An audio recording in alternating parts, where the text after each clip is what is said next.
Part 5 of World Conquerors. The Real War Criminals. Chapters 16 through 19. By Hungarian nationalist patriot in exile, Louis Marshalko. Translated into English by A. Surani. Published in 1958. This audio-video book is recorded, edited and produced by Joey Faust and the Phoenix Party Christian Fascists. Chapter 16. The Fulfillment of the Protocols. And the Farewell Letter of a Hungarian Martyr. In analyzing the present-day world position, we cannot emphasize enough the importance of a fact that nobody seems to be willing to face, i.e. that Jewry, who succeeded in unleashing 2 world wars among the Christian nations and who, as we pointed out in previous chapters, was the principal war criminal of the Second World War, does not consider it to be in its interest to allow a showdown with the Soviet or with Bolshevism generally. This would not be in the interest of Jewry, because once the Bolshevik dictatorship was defeated, the world would learn who were the real murderers, hanged men, commissars and jailers of the enslaved nations and perpetrators of biological class warfare. Beside their dreams of world power, the horrible alliance of a guilty conscience is the connecting factor between Eastern and Western Jews. People who cannot understand why world Jewry strives to prevent America fighting against Bolshevism and why the Iron Curtain is kept up between East and West, would do well to read the statement of Dr. Goldman, American leader of the World Jewish Congress, according to which a Third World War would mean the total extermination of Jewry. Pinchas Lubyanka, leader of the Israeli delegation in London, said essentially the same thing. Solom Traitsman, chief rabbi of Communist Poland, let the cat out of the bag when he sent out the following circular to world Jewry in 1951, urging them to sign the Soviet peace petitions. For Jewry, the end of peace would mean their own end. The Third World War is a new weapon in the hands of Jewry's ancient arch-enemies. The peace petitions, whether they are instituted by the right or the left, must be signed under all circumstances by the majority of mankind, but above all, by Jewry. As for Jewry, this is not a question of East versus West. For Jewry, this is a question of life or death. The rabbis in France joined the peace movements and made similar statements, and neither is it accidental that in 1950, 160,000 Jews in Israel signed communist peace petitions. The percentage of those who signed, said the Daily Worker, is greater in Israel than in any other country, except the Soviet Union. Now we can understand better why the Soviets had to be presented with the secrets of the atomic bomb, why the Iron Curtain is kept up, as well as the purpose of the false peace slogans and the slogans of coexistence, and why the Cold War continues. We also see why there is no active European defense community and no European army. It becomes plainer why nations are enslaved and bisected and why half of mankind tolerates the existence of the Soviet slave camps. The answer is simple. World power over both hemispheres is in the hands of world Jewry. It was said that the protocols of Zion were forgeries. But within half a century, the Great Vision came true. In this short time, world Jewry has passed the first 2 stages of the struggle for world power and has come close to the third as well, but has not yet definitely removed its mask. But actual world power is now in the hands of the world conquerors, and it is only a question of time until Eastern and Western Jews shake hands openly across the enslaved nations and barbarized masses. In 1904, Chaim Weissman commented as follows on Theodor Herzl's Judenstaat. For years ago world Jewry was divided into 2 camps, one on the east and one on the west. And when Herzl arrived and said to us that we must unite Eastern and Western Jewry, and we carried out this order accordingly. Our unity today is Theodor Herzl's legacy to the Jewish people. Theodor Herzl's Judenstaat states, "Wir sind ein Volk." We are one people. And today, this is the only unity existing in a world divided into 2 hemispheres. We are one people, despite the ostensible rifts, cracks, and differences between the American and Soviet democracies. We are one people, and it is not in our interests that the West should liberate the East, for in doing this and in liberating the enslaved nations, the West would inevitably deprive Jewry of the eastern half of its world power. The great program of the protocols is nearly accomplished, and this is the best proof of their authenticity. 50 years ago the League of Nations and the UNO was nothing but a dream, but the authors of the protocols clearly envisaged the role and purpose of these organizations. Thus, to replace the unsuccessful and extinct League of Nations, UNO was established, with its palace built at Lake Success, where under the blue and white colors of Zion the governments of the world unite. In Korea, American soldiers died fighting under Zionist colors. In these circumstances, therefore, the United Nations can rightly be regarded as the most accomplished and most perfected power organization of world Jewry. The formation of the Jewish world government is not yet announced officially.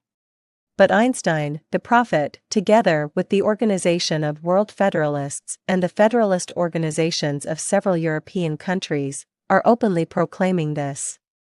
See the program of the World Federalists. In that part of New York State most densely populated by Jews, Senator Herbert H. Lehman and Congressman Jacob Javits are elected under this program. The most important section of the United Nations is the UNESCO, or United Nations Educational, Scientific and Cultural Organization. It is almost exclusively in the control of Jewry. The UNESCO wishes to direct and control the education of the entire youth of the world. This is, in fact, also one of the instructions of the protocols. We must so direct the education of the Goyim communities that whenever they come upon a matter requiring initiative they may drop their hands in despairing impotence. Protocol 5. The UNESCO is, therefore, the leading organization envisaged by the authors of the protocols, which was established at a given moment to produce and train a world youth consisting exclusively of atheistic world proletarians, who would have no loyalty to their own country and national traditions, and who would regard everything unfavorable to Jewish world conquest as despicable antisemitism. In place of the rulers of today, we shall set up a bogey, which will be called the Super Government Administration, is prophesied in Protocol 5. Its hands will reach out in all directions like nippers, and its organization will be of such colossal dimensions that it cannot fail to subdue all the nations of the world. In UNO, the Western Democrat, the Eastern Soviet Jew, the New York Rabbi and the Soviet Commissar sit today side by side in full cooperation. While Gentile soldiers are busy shedding each other's blood, a war is carried on even inside UNO itself, where the famous dictum of Theodor Herzl influences every peace declaration of the United Nations. We are one people. We are all the same people. And everything besides this is a farce, just a put-on show. In the Atomic Energy Commission of the UNO, Jews talk to Jews, masked as either Democrats or Bolsheviks, and discuss among themselves the most formidable problem of the world. Though the author of the United Nations Charter, Leon Pavlovsky, is an American Jew, he copied out the Soviet Constitution word for word into the Charter of the UNO. Information considered suitable for the Gentile nations must be passed down by the Information Center run by a Jew, Jacob Shapiro. In the Atomic Energy Commission, Bernard Baruch represents the United States, and in the Political Committee, D.J. Manuelsky, a Soviet Jew, represents Soviet Russia.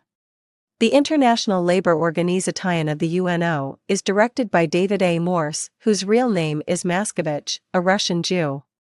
Though the Secretary-General of this powerful world organization is not a Jew, nevertheless, Benjamin Cohen, Assistant Secretary-General, is one. It is also most remarkable that during the Korean War, Konstantin Zinkovich, a Russian Jew, was chief of the security service of the UNO. And this meant, in fact, that he was the boss of General MacArthur during the Korean operations. From now on it will not be the American Congress that decides the fate of America, but an unknown organization, controlled by Jews. Thus, Turkish soldiers must die at the behest of Jews in the United Nations, and these very same Jews may sabotage those who are struggling against Bolshevism. And again, the UNO will dictate and tell France, Greece or Western Germany whom these countries may accept as citizens, whether they can receive loans, and what kind of labor regulations are to be adopted. We will deal with this in the next chapter. Let us see to what extent the instructions laid down in the protocols have been carried out in both East and West. We will first deal with Bolshevism. From a comparison, it is clear that it would be more accurate to regard the protocols, rather than Lenin's works, as the Bible of Bolshevism. The people under our guidance have annihilated the aristocracy. Says Protocol 3, written in 1897, who were their one and only defense and foster mother for the sake of their own advantage, which is inseparably bound up with the well-being of the people. Nowadays, with the destruction of the aristocracy, the people have fallen into the grips of merciless money-grinding scoundrels who have laid a pitiless and cruel yoke upon the necks of the workers. But, in fact, much more than this was achieved by world Jewry in half a century. It succeeded in destroying not only the aristocracy based on birth, but that also based on ability, as well as the intellectual elite, regardless of whether it belonged to the working class, landed peasantry, or to the aristocracy of the middle classes. The intellectual decapitation of Russia was completed after 1917, and instead of Dostoevsky and his class, people like Ilya Ehrenburg represent today the intellectual elite in Soviet Russia. Half of the European elite was executed, some under the pretext of liberation, and others because they were found guilty of war crimes. The people fell indeed into the grips of scoundrels. Today, while this chapter is being written, one can take a look at what is happening in Russia and behind the Iron Curtain. Firstly, the kings were dethroned and their scepters and crowns taken from them. Next, the aristocracy was destroyed. Then the middle classes of the various countries were shot and buried in common graves on the pattern of the Katyn murders or deported to slave labor or extermination camps, and now it is the turn of the workers' leaders to suffer the same fate. What we have to get at is that there should be in all the states of the world, besides ourselves, only the masses of the proletariat, a few millionaires devoted to our interests, police and soldiers. Protocol 7. This aim has been completely achieved in the Soviet Union, and its achievement in the other countries behind the Iron Curtain is well on the way. The Jewish world kingdom has taken material shape in the form of Bolshevism, in which there is nothing to be found but enslaved masses and Jewish commissars. In this way, we shall destroy among the Goyim the importance of the family and its educational value and remove the possibility of individual minds splitting off, says Protocol 10. Jewish teachers in the schools of countries behind the Iron Curtain teach artificial insemination to 13-year-old children. In the people's colleges, 13 to 15-year-old boys and girls sleep together. In Soviet Russia, family life is scattered, but not by deportation only. The railway workers or postman born in the Ukraine is sent for duty to Vladivostok and vice versa. The Soviet youth movements ruthlessly detach the children from the family circle. The following quotation from authentic American reports proves that part of the program of the protocols has been accomplished in America as well.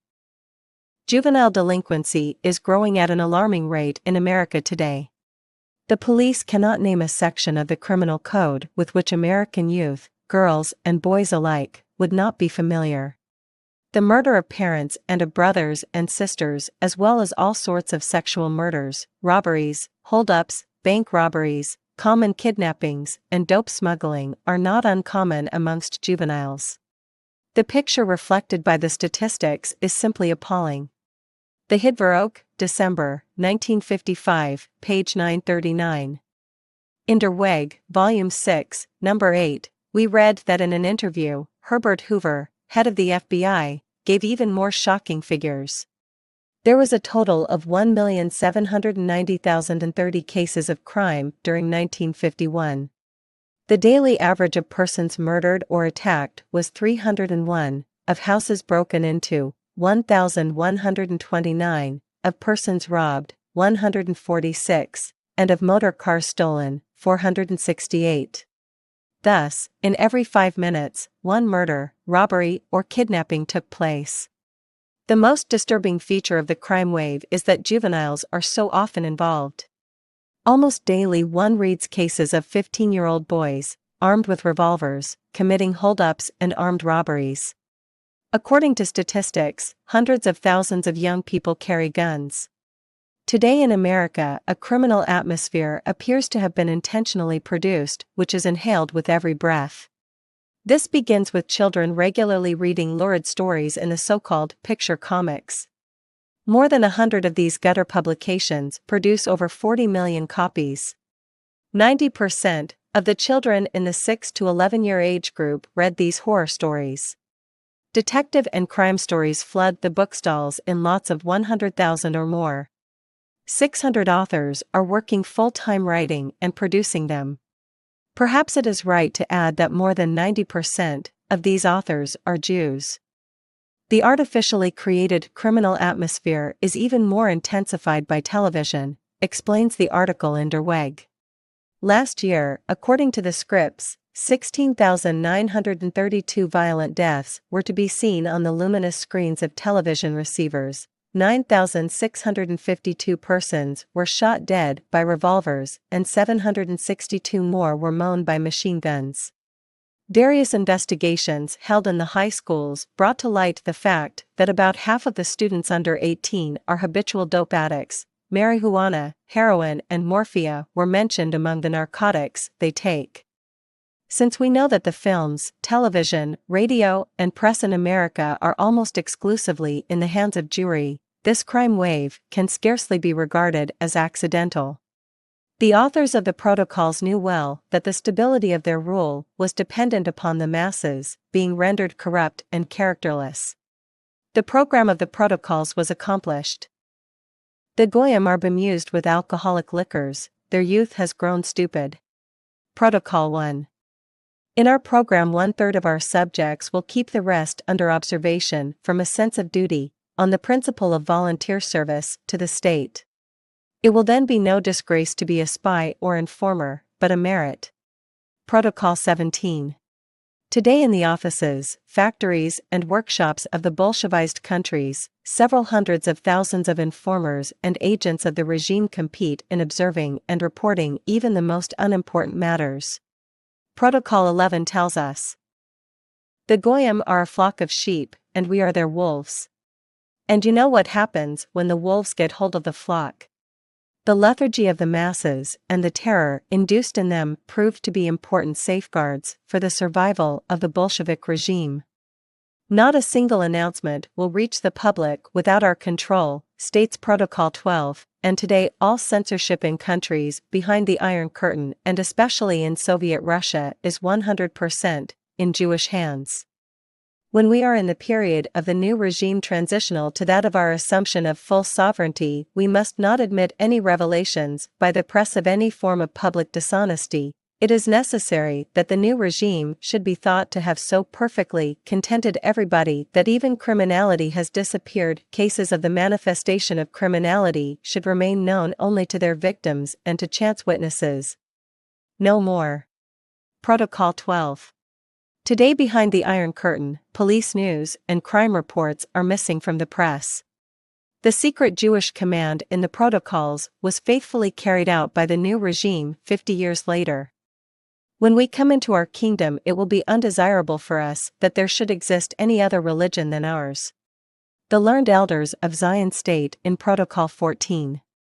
And it is said that in the Soviet Union today the Jewish faith alone enjoys religious freedom. We shall make it our task to see that against us such things as plots shall no longer exist. We shall slay without mercy all who take arms in hand to oppose our coming into our kingdom. Every kind of new institution of anything like a secret society will also be punished with death. Protocol 15. This Jewish order was carried out with almost classical severity by the MVD, led by the Jews. The purges and massacres in Soviet Russia and in the countries behind the Iron Curtain prove that the Jews in power are carrying out the instructions of the protocols ruthlessly. Every kind of new institution of anything like a secret society will also be punished with death. Those of them which are now in existence, are known to us, serve us, and have served us, we shall disband and send into exile to continents far removed from Europe. In this way, we shall proceed with those Goy Masons who know too much. Protocol 15. This explains why Freemasonry was liquidated in Eastern Europe after the establishment of communism, despite the fact that it had paved the way for Bolshevism. Freemasons behind the Iron Curtain today live in a rather remote land, in Siberia in fact. Protocols 8 and 10 tell us.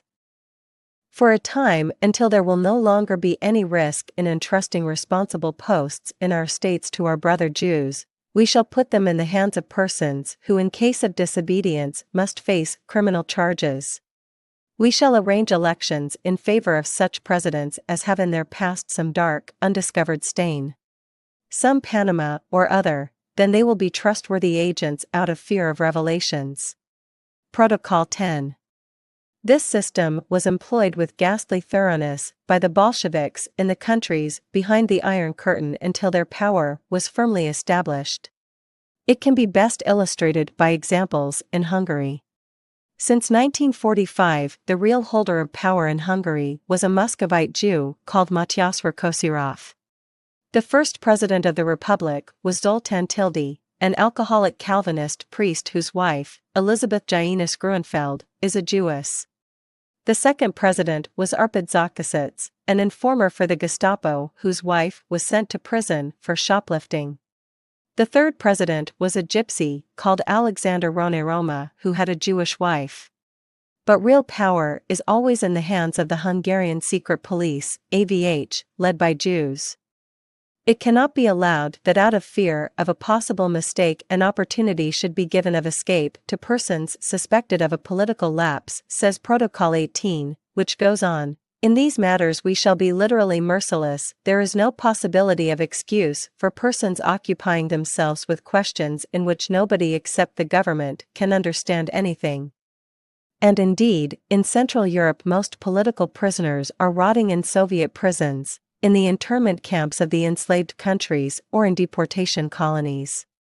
Political criminals were punished by the enforcement of retroactive laws. According to the statistics of the American Federation of Labor, AFL, 14 to 20 million slaves are building the structure of the Jewish world kingdom in the forced labor camps of the Soviet.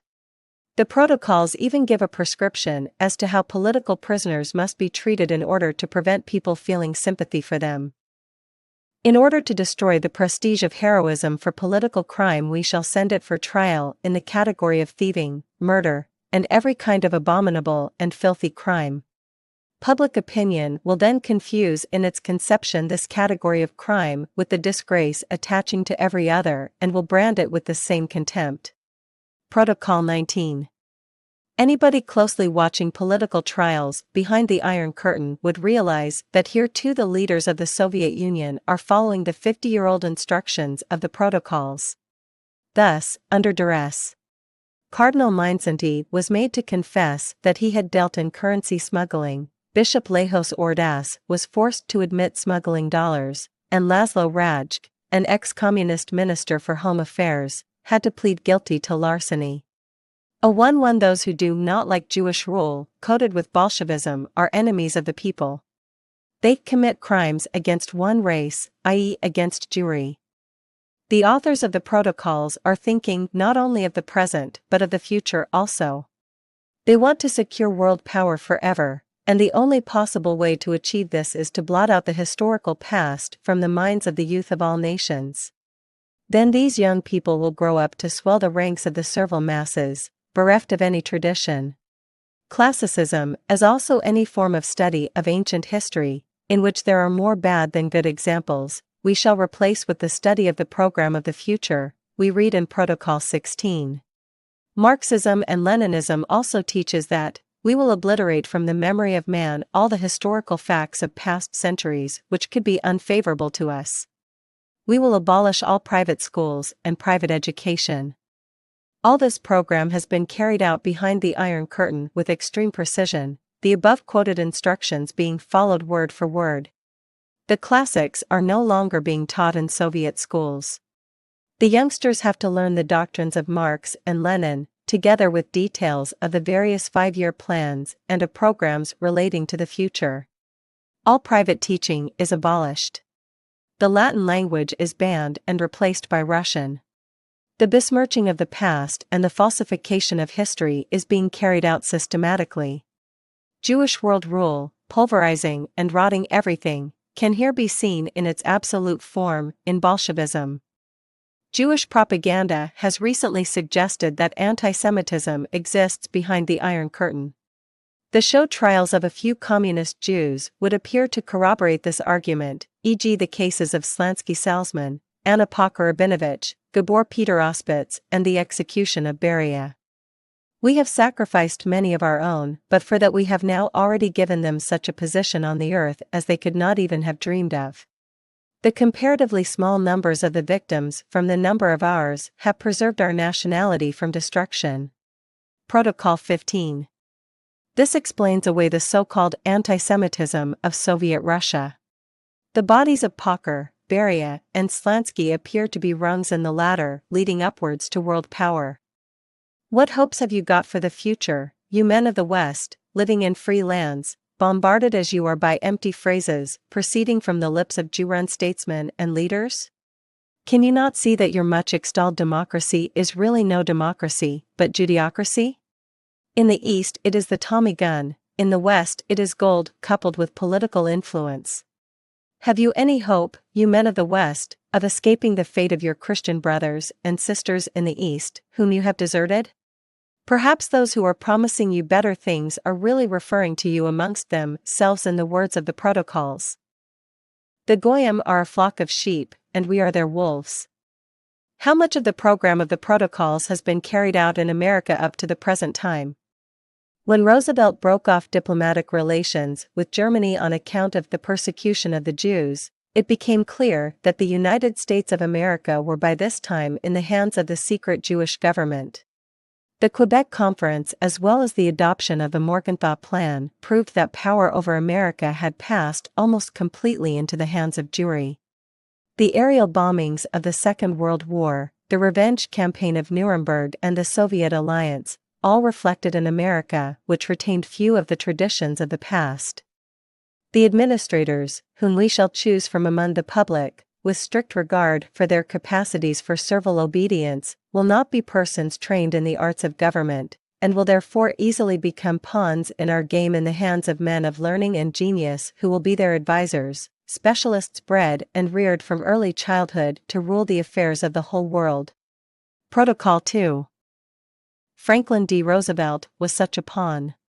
As we pointed out before, the number of Jews amongst Roosevelt's 72 presidential advisors was 52. The formula of gradual subversion and the scientifically planned destructive disintegration which has been applied in the case of the U.S. is prescribed by the protocols. This evil is the one and only means to attain the end, the good. Therefore we must not stop at bribery, deceit and treachery when they should serve towards the attainment of our end. In politics, one must know how to seize the property of others, without hesitation if by it we secure submission and sovereignty. Protocol 1. In this connection, in order not to offend America, it is enough to quote an article entitled Return to Paganism, which appeared in the American Catholic paper The Wanderer, on July 23, 1950. The citizens of this country had to witness throughout the past years a shameful theatrical play in which the leading members of our government, both in foreign and home affairs, were exposed as communists and traitors. Others were found guilty of perjury, and some of larceny, blackmail, and forgery. Reliable observers think that according to the most modest estimate, there are at least 5,000 homosexuals employed in the state administration in Washington, and that amongst the heads of departments of the administration not a single person is to be found willing to try to put things right and clean up this mess in our public life. The protocols describe this state of affairs fairly accurately. If already now we have contrived to possess ourselves of the minds of the Goy communities, if already now there is not a single state where there exists for us any barriers to admittance into what Goy stupidity calls state secrets, what will our position be, then, when we shall be acknowledged supreme lords of the world in the person of our King of all the world? Protocol 12. The American spy scandals, the giving away of the secret of the atomic bomb, the passing on of confidential matter from the State Department and the stealing of military secrets, all show that Jewry was following out instructions from the protocol since, as we have already pointed out, these crimes were committed almost exclusively by Jews. Simultaneously, with the corruption of the American upper classes and state administration, the demoralization of the masses began through their entertainments.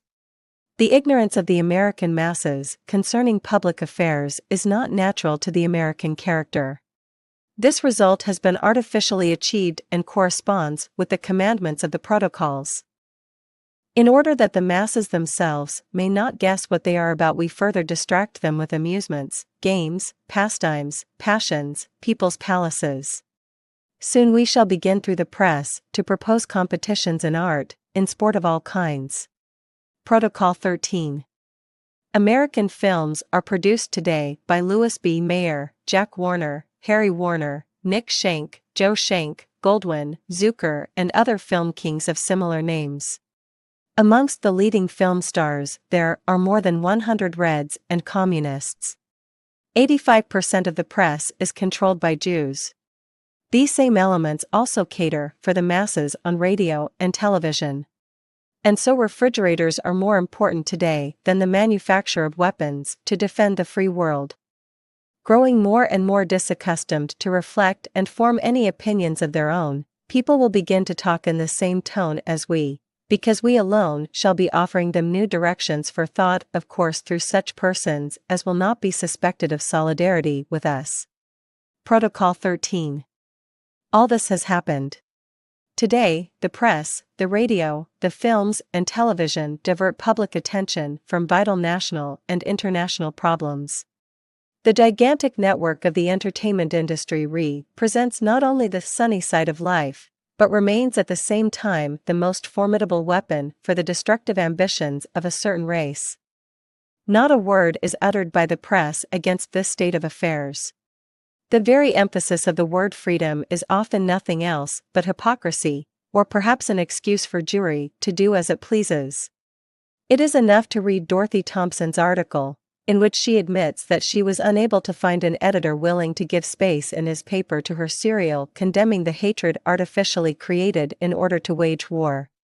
The freedom of the press is either dead or is turned into a monopoly, and only things favorable to Jewish interests are published. This state of affairs was also prescribed by the authors of the protocols. And if there should be any found who are desirous of writing against us, they will not find any person eager to print their productions. Protocol 12.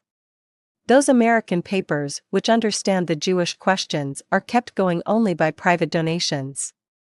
Their circulation is small and their influence is negligible.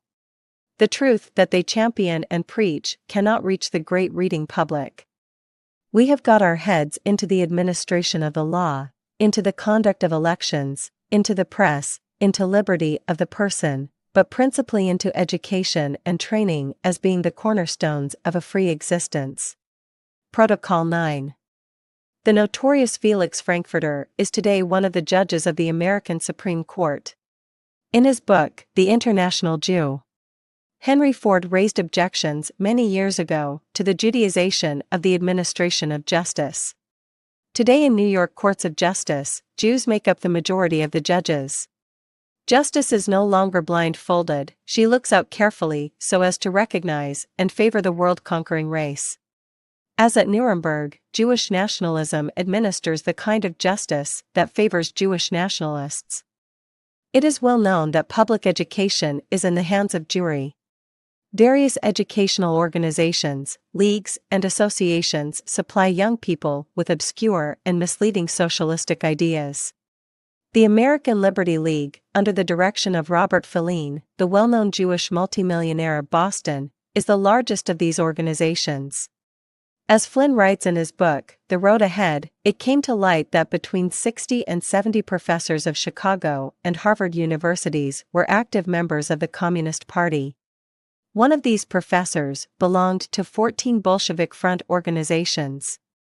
In several colleges, the teachers and professors were all Jews. The result is that the next generation is being brought up on Bolshevistic ideas leading to moral depravity. We have fooled, bemused, and corrupted the youth of the Goyim by rearing them in principles and theories which are known to us to be false. Protocol 9. And the lurid game which consumed and plunged into poverty and servitude the people of Eastern Europe is being played out in America also. We shall raise the rate of wages which, however, will not bring any advantage to the workers for, at the same time, we shall produce a rise in prices of the first necessaries of life. Protocol 6.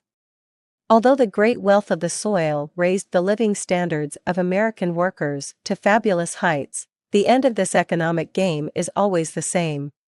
During the heyday of armament production, wages rose, but the price of everything else went up too. The dollar lost half of its purchasing power during the armament boom. What we have to get at is that there should be in all the states of the world, besides ourselves, only the masses of the proletariat, a few millionaires devoted to our interests, police and soldiers. Protocol 7. Today, the American worker still possesses his own house, his motor car and refrigerator, and yet by means of the sham fight between capital and labor, the Jews are leading him inexorably towards Bolshevism. The Christian sects have also become embroiled in a war of nerves. The principle of free state religion weakens the Christian churches. The Jewish rabbis protest against having Christian songs in the schools at Christmas time. When we come into our kingdom, it will be undesirable for us that there should exist any other religion than ours. We must therefore sweep away all other forms of belief. Protocol 14. The theory of the kingdom of God, which we dealt with in the earlier part of this book, is a very effective way of inducing a sham Christianity with a Jewish and Bolshevik twist.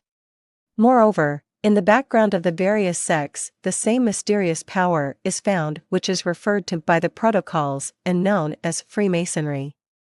Meanwhile, however, until we come into our kingdom, we shall create and multiply Freemasonic lodges in all the countries of the world, absorb into them all who may become or who are prominent in public activity, for in these lodges we shall find our principal intelligence office and means of influence.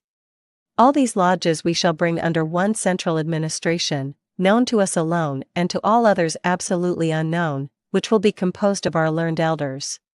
Protocol 15. B'nai B'rith, the largest Jewish Freemasonic organization, has today 267 lodges under a central direction. This alone secures more influence for Jewry than all other similar organizations put together. Protocol 15, amongst many other things, tells us, in these lodges we shall tie together the knot which binds together all revolutionary and liberal elements. Their composition will be made up of all strata of society. The most secret political plots will be known to us and will fall under our guiding hands on the very day of their conception. It is natural that we and no other should lead Masonic activities, for we know whither we are leading, we know the final goal of every form of activity, whereas the Goyim have knowledge of nothing, not even of the immediate effect of action. In America, all this has been happening for a long while. Freemasonry is the real governor of American democracy and constitutes a most powerful and obedient auxiliary in the cause of Jewish Nazism. It is an invisible SS, recruited from leaders of all nations and from members of all social classes. It played a leading role in the French Revolution, in the first Hungarian Bolshevik dictatorship of Bela Kun, in starting the anti-clerical and anti-religious movements, and in the elaboration of the Versailles Treaties after the First World War. As a consequence of all these things, both Freemasonry and its subsidiaries, the Rotary clubs, were condemned by the Pope. One thing is certain. Freemasonry is the very negation of democracy. When leadership is exerted by a secret organization and when laws are conceived and elaborated in the lodges before being submit to Parliament, there can be no talk of the expression of the will of the people. Under these circumstances, democracy becomes a shadow. When a state is guided by Freemasonry, which is controlled by Jews, its democracy represents nothing else but a stage in a rapid descent towards Bolshevism. The great Hungarian patriot László Endre, a high authority on the Jewish question in Europe, shortly before the outbreak of the Second World War wrote a most interesting book about the protocols of the learned elders of Zion, whose authenticity he establishes by diligent study and research. Is it any wonder, then, that in 1946 he was among the first to be dragged to the gallows in Bolshevized Budapest? This man, who endured martyrdom for his ideals, wrote a farewell letter during the night before his execution. In this letter, dated March 21, 1946, he states, "The protocols of the learned elders of Zion are true. The means to establish a world kingdom are in their hands, and they will destroy everything that might constitute an obstacle to their formation of the new world state. Everything happening here is for the sake of prevention as well as revenge, and of course has nothing to do with the administration of justice. For Jewish policy is to exterminate not only those who did something, but even those who might yet do something or could have done something. The protocols of the learned elders of Zion are true. The reason for accepting their authenticity is not because a Hungarian martyr thought them to be true, but because everything written in them has so far come true. Can a better test of veracity be found?" Chapter 17. The Key Positions of Jewish World Power. Modern civilization is governed politically and controlled economically by men in key positions. Influence exercised through men in key positions is often more decisive than rulings of heads of state or resolutions of parliament. The Jews have always understood how to occupy and keep these key positions for themselves, and also how to utilize them either for grabbing political power or for the purpose of governing behind the scenes. The news services of the world are practically all in the hands of a few big Jewish news agencies. Therefore, some 2,000 million people hear news that is generally favorable to the Jews and to the aspirations of Jewish nationalism. The Jews control the cinema and the film industry, not only in America but in almost all countries of the world, including the Soviet Union. The textile industry and the cotton trade is also nearly everywhere in the hands of Jewry. The gold trade and gold production is associated all over the world with the following names: Rothschild, Bleichroeder, Mendelssohn, Japhet, Seligman, Lazard, Strauss, Morgenthau and Schiff. The Oppenheimers control almost the whole diamond production of South Africa and nearly all world trade in diamonds. The hostile political influence of one member of the Oppenheimer family is well known to ministers of the South African government. Through the Diamond Trading Company, Sir Ernest Oppenheimer built up one of the greatest monopolies in the world, which had even its own secret police. This monopoly consists almost exclusively of Jews, and it keeps Western Germany under a boycott even today. Consequently, Germany's needs in industrial diamonds can only be covered through the black market or with the help of smugglers. From Der Spiegel, Volume 11, Number 35. To the Oppenheimers belong 100 of the world's greatest diamond, gold, copper, and uranium mines. His private fortune is about $1 billion. Though Sir Ernest has died recently, the position of the Oppenheimer monopoly remains unchanged. Lord Melchett, alias Alfred Mond, controls the nickel, while the wheat trade is in the hands of Louis Dreyfus. The Jewish Encyclopedia gives a very interesting survey of how the Jews gained influence in the various countries by loan transactions.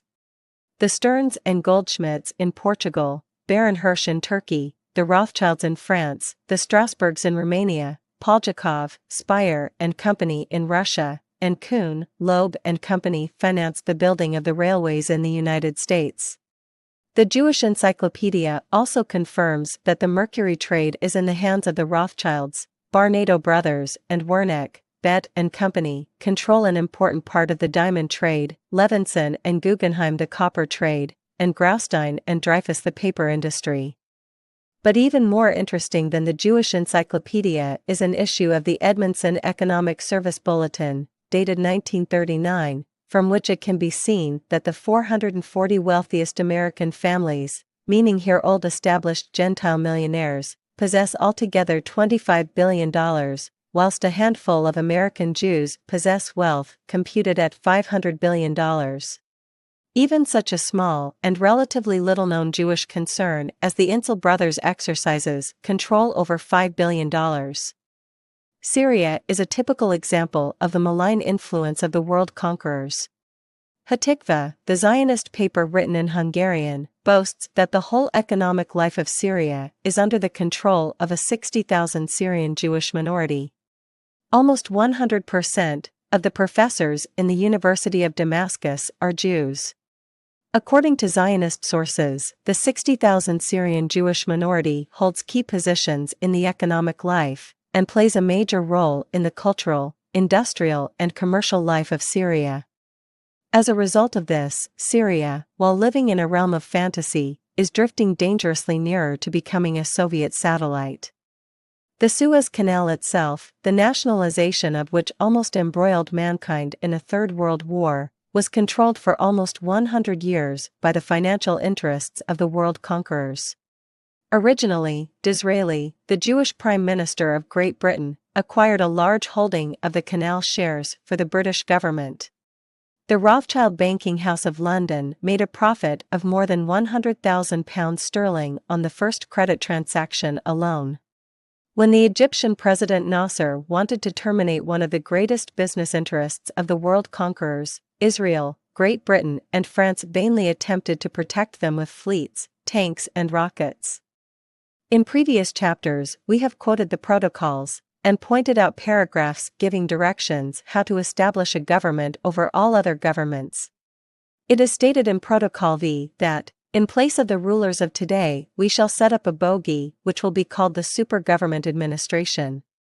With this is closely connected some of the most important instructions of the protocols, which tell us that as long as it is not advisable to put Jews into the highest positions, the important posts will be filled by persons of doubtful character.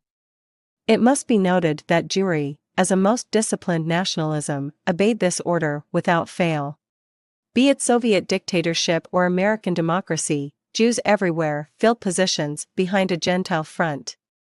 A Gentile puppet is in the forefront as head of the state, prime minister, etc., but at his elbow stands a Jew. Eisenhower comes first, but next comes Baruch, who is much more influential. Similarly, Stalin was followed by Kaganovich. It is noteworthy that this plan was carried out not only in cases affecting the most important key positions, but often in those concerning posts of lesser importance also. The head of the office is a Gentile, his deputy is a Jew. The commander-in-chief of the occupation forces is an American or Soviet general, but his deputy is a Jew. At Nuremberg, Gentile judges sat on the bench, but Robert M. Kempner, helped by 2,400 other Jews, toiled in the background. The first president of the Old League of Nations was a Jew called Hymans. But he was quickly replaced by a Gentile. The time had not yet come to put Jews into the leading positions. Yet according to reports in the New York Times of August 22, 1922, Nahum Sokolow emphasized in a speech delivered to the Zionist Congress at Carlsbad that the establishment of the League of Nations was a Jewish idea. Dr. Dillon, referring in his book to the Versailles Peace Conference, tells us that the most influential exponents of the whole gathering and those with the most characteristic interests were Jews who came from Palestine, Russia, the Ukraine, Greece, Great Britain, and the Netherlands. But the Jewish delegates sent from the United States were the most important of all. It may surprise the reader to know that most of the delegates were convinced that the real influence behind the Anglo-Saxon people was Jewish. The Jews stood behind a Gentile front here too. The delegates receiving the publicity and those who signed the treaties were Gentiles. But those who acted as advisors and represented the real power were Jews. Today Jewish world power is based on the system of a Gentile front. This is a kind of mimicry. Secrecy is the character of our power. If a map of Jewish world power could be drawn up, it would actually represent a pattern of the key positions held. We might add that this map can never be perfect and it is very incomplete even today. It would show those key positions so far occupied by Jewry, or a small fraction of them, from which it dictates world policy to the Gentile front. The United Nations, UNO, became the most powerful organization of world Jewry. The UN is the chief organization of Eastern and Western Jewry. It is the beginning, and a sample, of supranational world government, and on its staff both Eastern and Western Jews, capitalists, and Bolshevik Old Testament Nazis meet. On top of the glass palace of the United Nations in Manhattan, the flag of the UNO is displayed, the pale blue and white colors of which are strikingly identical with those of the Israeli flag. But it is not only the colors of the flags that are similar. The people represented by the flags are alike too. The most important key positions in the world are occupied by men of the same race. Taking 1951 as the basis for our survey, we give a list of names. It is almost as sinister as the list of the Russian Bolshevik leaders in 1917. The Secretariats of the United Nations. Dr. H. S. Bloch, Head of the Armament Department.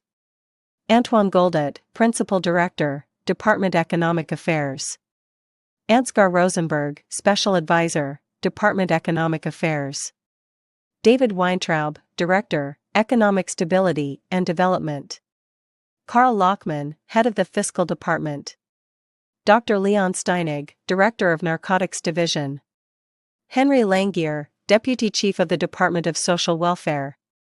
Drive E. Schwelb, Deputy Chief of the Department of Human Rights.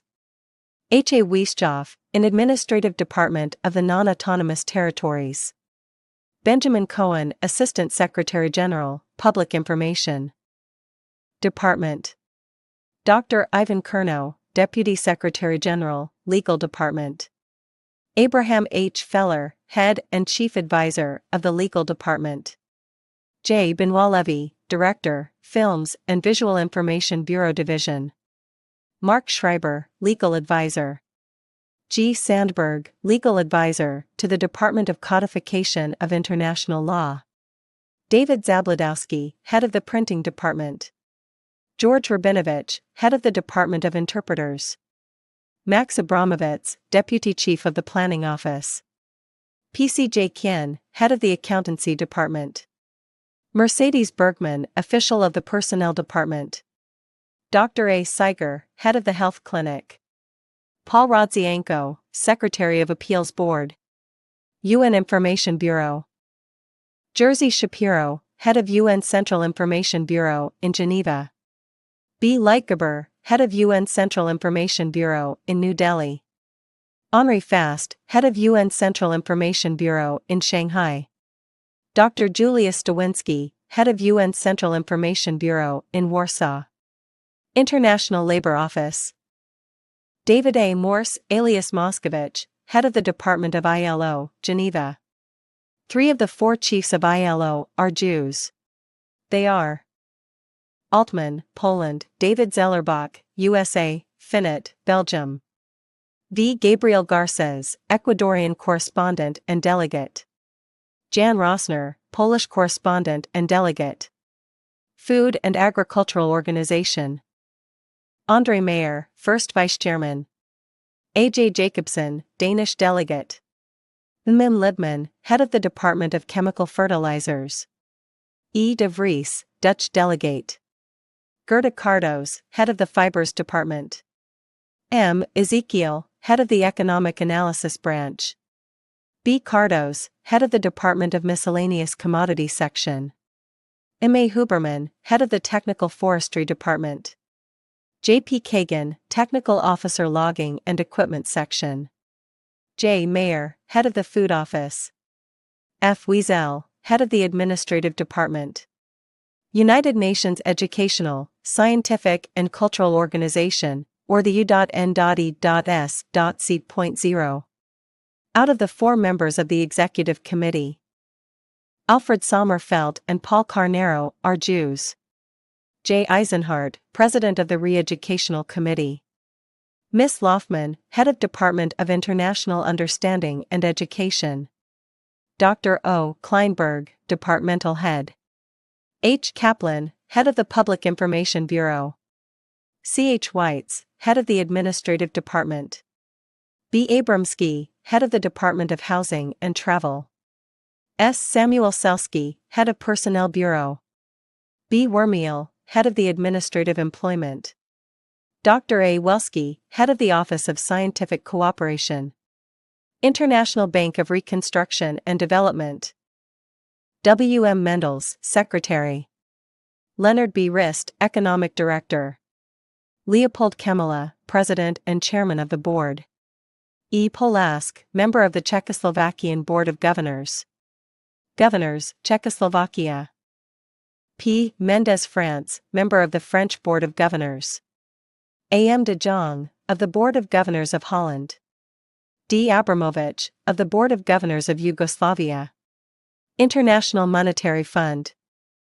Joseph Goldman, of the Board of Governors, Czechoslovakia. Louis Razminsky, Canadian Managing Director. W. Raster, Dutch Deputy Director. Louis Altman, Deputy Managing Director. E. M. Bernstein, Head of the Department of Inquiries. Joseph Gold, Leading Counsel. Leo Levanthal, Leading Counsel. International Refugee Organization. Mayor Cohen, Head of the Health and Welfare Department of IRO. Pierre Jacobson, Director of the Repatriation Department. R. J. Udin, Director Repatriation Division. World Health Organization. Z. Deutschmann, Head of the Technical Department. G. Mayer, Head of the Department of Translations. M. Siegel, Head of the Financial Department. Dryvan Goodman, Managing Director Cooperation Department. A. Zarb, Director Legal Section. International Trade Organization. Max Sutens, President of the organization. International Telecommunication Union. F. C. de Wolf, U.S. Delegate in the Administrative Council. Jerry Gross, Deputy Managing Director of ITO. H. B. Rantzen, President of the International Telecommunication Committee. Organization of Civil Aviation. A. G. Berg, Head of the organization. Miscellaneous projects.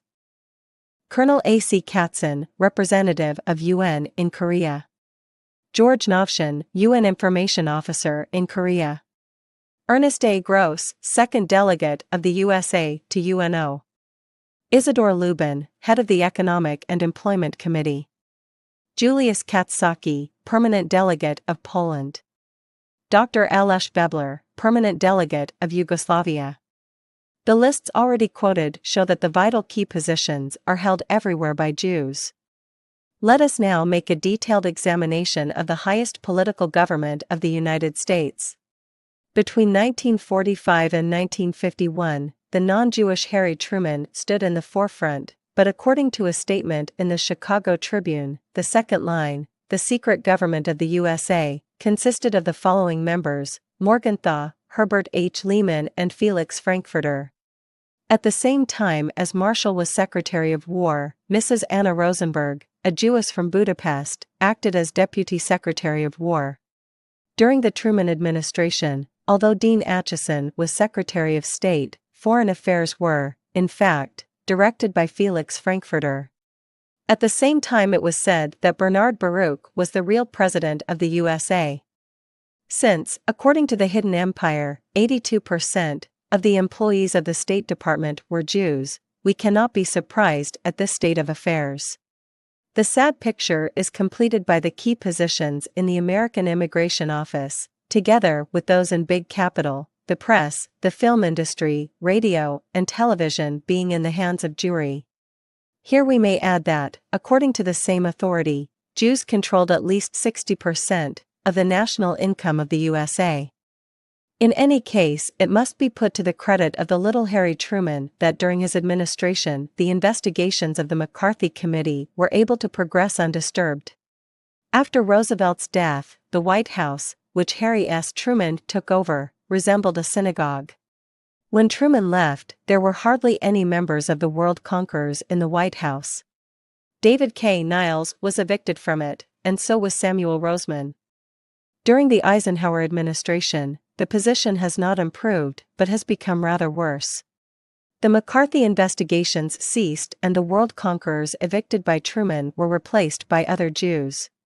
The pamphlet, The Coming Red Dictatorship, edited as a special issue by the American paper Common Sense, gives an appalling picture of the real setup of the Eisenhower administration.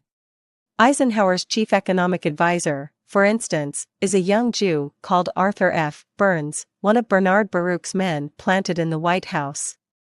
The chairman of the Atomic Energy Commission is L. Strauss. The military expert on Far Eastern questions is General Lyman Lemnitzer. The head of the secret world government is James P. Warburg, the banker, and one of the chief U.S. delegates to UN is Jacob Blaustein. Isidor Lubin directs German reparations. It would take too long to enumerate all the key positions occupied by the world conquerors in the Eisenhower regime. But it is certain that the position is, if anything, worse today than it was during the time of Roosevelt. In conjunction with the USA, we now turn to the Soviet Union. Rumor would have us believe that the overwhelming majority of the Jewish participants of the 1917 revolution was driven underground, and that subsequently a great Russian or Panslav movement got the upper hand. This was said to be evident at least in the Politburo and in the most important governmental positions. It would be an absolute misconception of Soviet affairs to think that so-called Muscovitism constituted the Jewish form of Bolshevism, or that Titoism and National Communism was in the slightest degree anti-Semitic. Muscovitism represents no doubt the most perfected form of the Jewish system of world domination. The essential character of this system is that the civilized, cultured and intelligent workers in all countries behind the Iron Curtain must be ruled by Russian methods, regardless of the fact that these methods were originally prescribed for Soviet citizens only. Lazar Kaganovich, no doubt, was the most determined exponent of this plan. It is, on the other hand, perfectly possible that there were certain communist leaders in the various states behind the Iron Curtain who refused to submit to Muscovitism. Slansky Salzman and Anna Pocher were themselves Jews and communists. It was not, therefore, the Jewish character of Kaganovich's Muscovitism that called forth their objections. They reasoned, however, that the schedule prescribed for home use was not suitable for the Czechoslovak, Romanian or Bulgarian worker. They wished to adopt those methods to which Romanian, Czechoslovak, Bulgarian and Hungarian Jews had long been accustomed. All this is far from meaning that the Soviet Union has turned anti-Semitic. Louis Levine's conclusion in 1945 that the Soviet Union was governed by 1 million Jews in key positions still holds good today. The Soviet Jews firmly believe that the Muscovite type of communism represents the most perfected form of Jewish world domination, and they will, therefore, ruthlessly exterminate even other Jews who are unwilling to share their views on this point.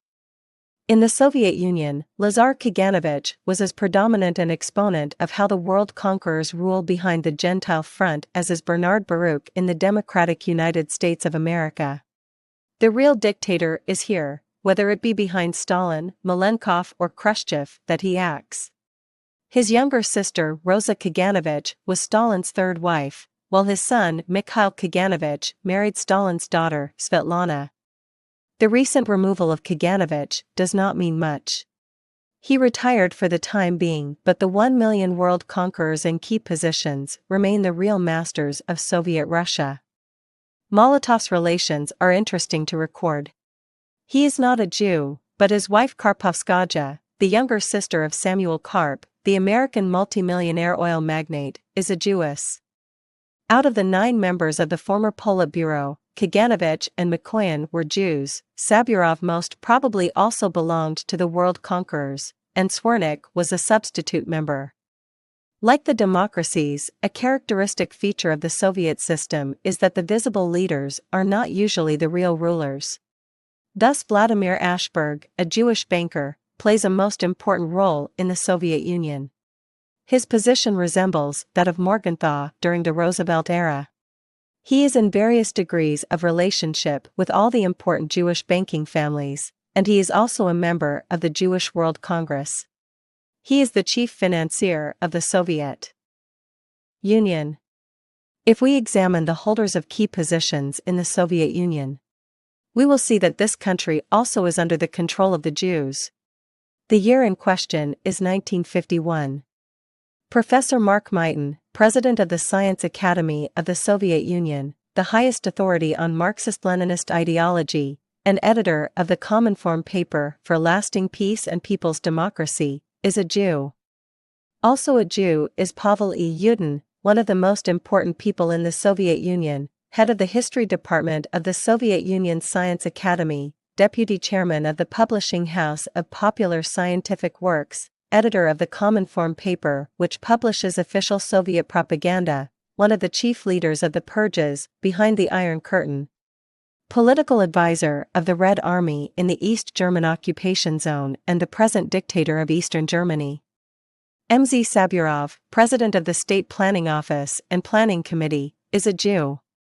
AI Lavrentiev, real name Lipman, deputy foreign minister, former ambassador to Czechoslovakia, bosom friend of Alger Hiss, director of Soviet diplomatic espionage all over the world and head of the network of foreign espionage which organized the Persian disturbances, is a Jew.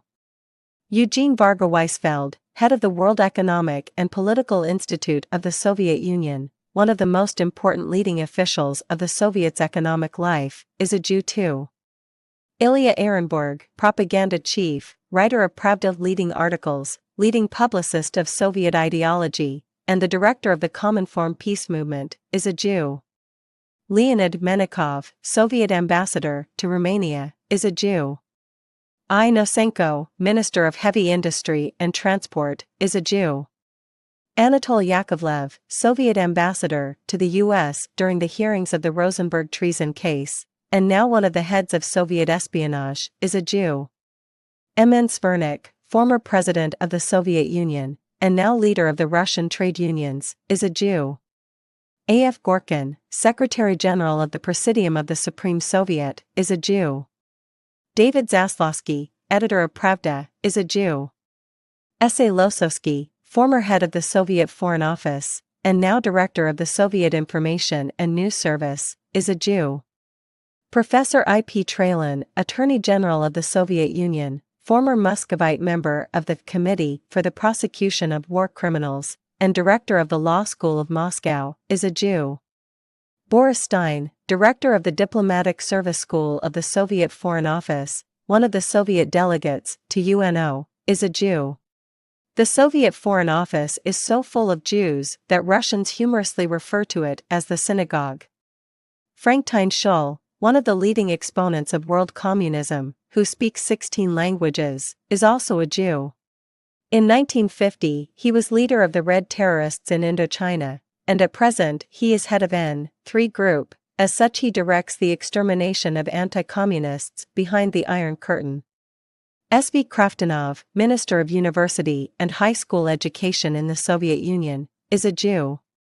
General K. Gorshanin, Minister of Justice, is a Jew.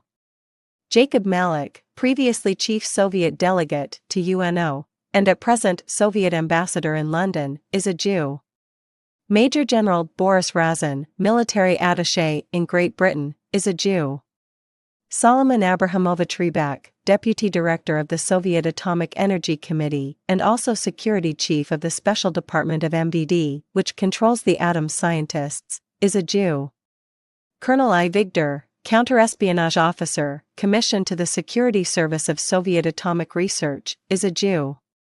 Major Kahan, Secret Police Official, detailed to the Atomic Energy Committee, is a Jew. I. Mikoyan, member of the Politburo and Minister of Commerce, is an Armenian Jew. Mem Brodin, press chief, is a Jew. Peter Levitsky, vice president of the Council of the Soviet States, is a Jew. D. Manuelsky, dictator of the Ukraine, is a Jew. A. Kornijchuk, author and nominal president of the Ukrainian Republic, is a Jew. A. N. Jacobson, dictator of Estonia and delegate representing Estonia, is a Jew. N. Yakovlev, head of Soviet public education, is a Jew. Yumasenko, special expert on Indian affairs and director of the Communist movement in India, is a Jew. G. I. Levinson, expert of the Oriental section of the Soviet Science Academy on Chinese affairs, and one of the Chinese Communist leaders, is a Jew. A. D. Danielov, member of the Presidium of the Supreme Soviet, is a Jew. F. T. Gusev, Deputy Foreign Minister, is a Jew. S. Y. Roman, Minister of Building and Road Construction, is a Jew. D. I. Fumin, Minister of Food and Raw Materials, is a Jew.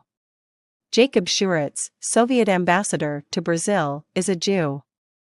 Colonel Rudenko, chief public prosecutor delegated by the Soviet to the Nuremberg trials, is probably a Jew. Isaac Zaltman, director of tractor production, is a Jew. I.G. Bozakov, director of the cinema industry, and possessing ministerial rank, is a Jew. Professor Ponta Corvo, director of Soviet hydrogen bomb production, is a Jew. S.C. Ginsburg, president of the State Bank, is a Jew. K.R. Herzberg, chairman of the Torg Bank, is a Jew. A.G. Samulenko, chairman of the Nishtorg Bank, is a Jew. X. Yakub Simonov, chairman of the Prombank, is a Jew. We should also bear in mind that the members and leaders of the Soviet Science Academy are almost exclusively Jews. In 1957, the most shocking disclosures were published regarding the extent of the world conqueror's influence on Russia. Joseph Stalin, the most powerful and ruthless dictator, built up Soviet power to what it is today, and this he achieved with the help of the Jews. His wife was Rosa Kaganovich, and the Kaganovich family exerted a terrible influence in the Soviet Union. We know from authentic Jewish witnesses that only for Jews is the Soviet Union a Garden of Eden, since here they enjoy key positions in the government, in the army, in the academies, in planning offices and factory managements. According to reliable British and American reports, Yiddish was often spoken in Stalin's house in general conversation. But Stalin, originally a great friend of the Jews and the second spiritual father of Bolshevism, was shaken in his convictions by events. This is affirmed by Emanuel Birnbaum, a Jewish writer, and also by an article in Aufbau.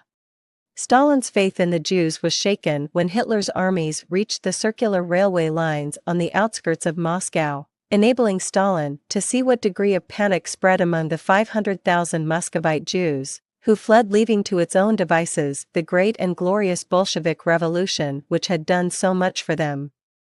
In the light of this, the exposure published in France Soir of June 7, 1957, carries the mark of authenticity. In the article referred to, the French paper throws sharp light on the circumstances of Stalin's death, which were described to members of the Polish press by Ponomarenko, Soviet ambassador to Poland. According to the ambassador's account, in February 1953, Stalin submitted to the Presidential Council of the Soviet a decree to the effect that all Jews in the Soviet Union were to be deported to the Soviet Republic of Birobidzhan.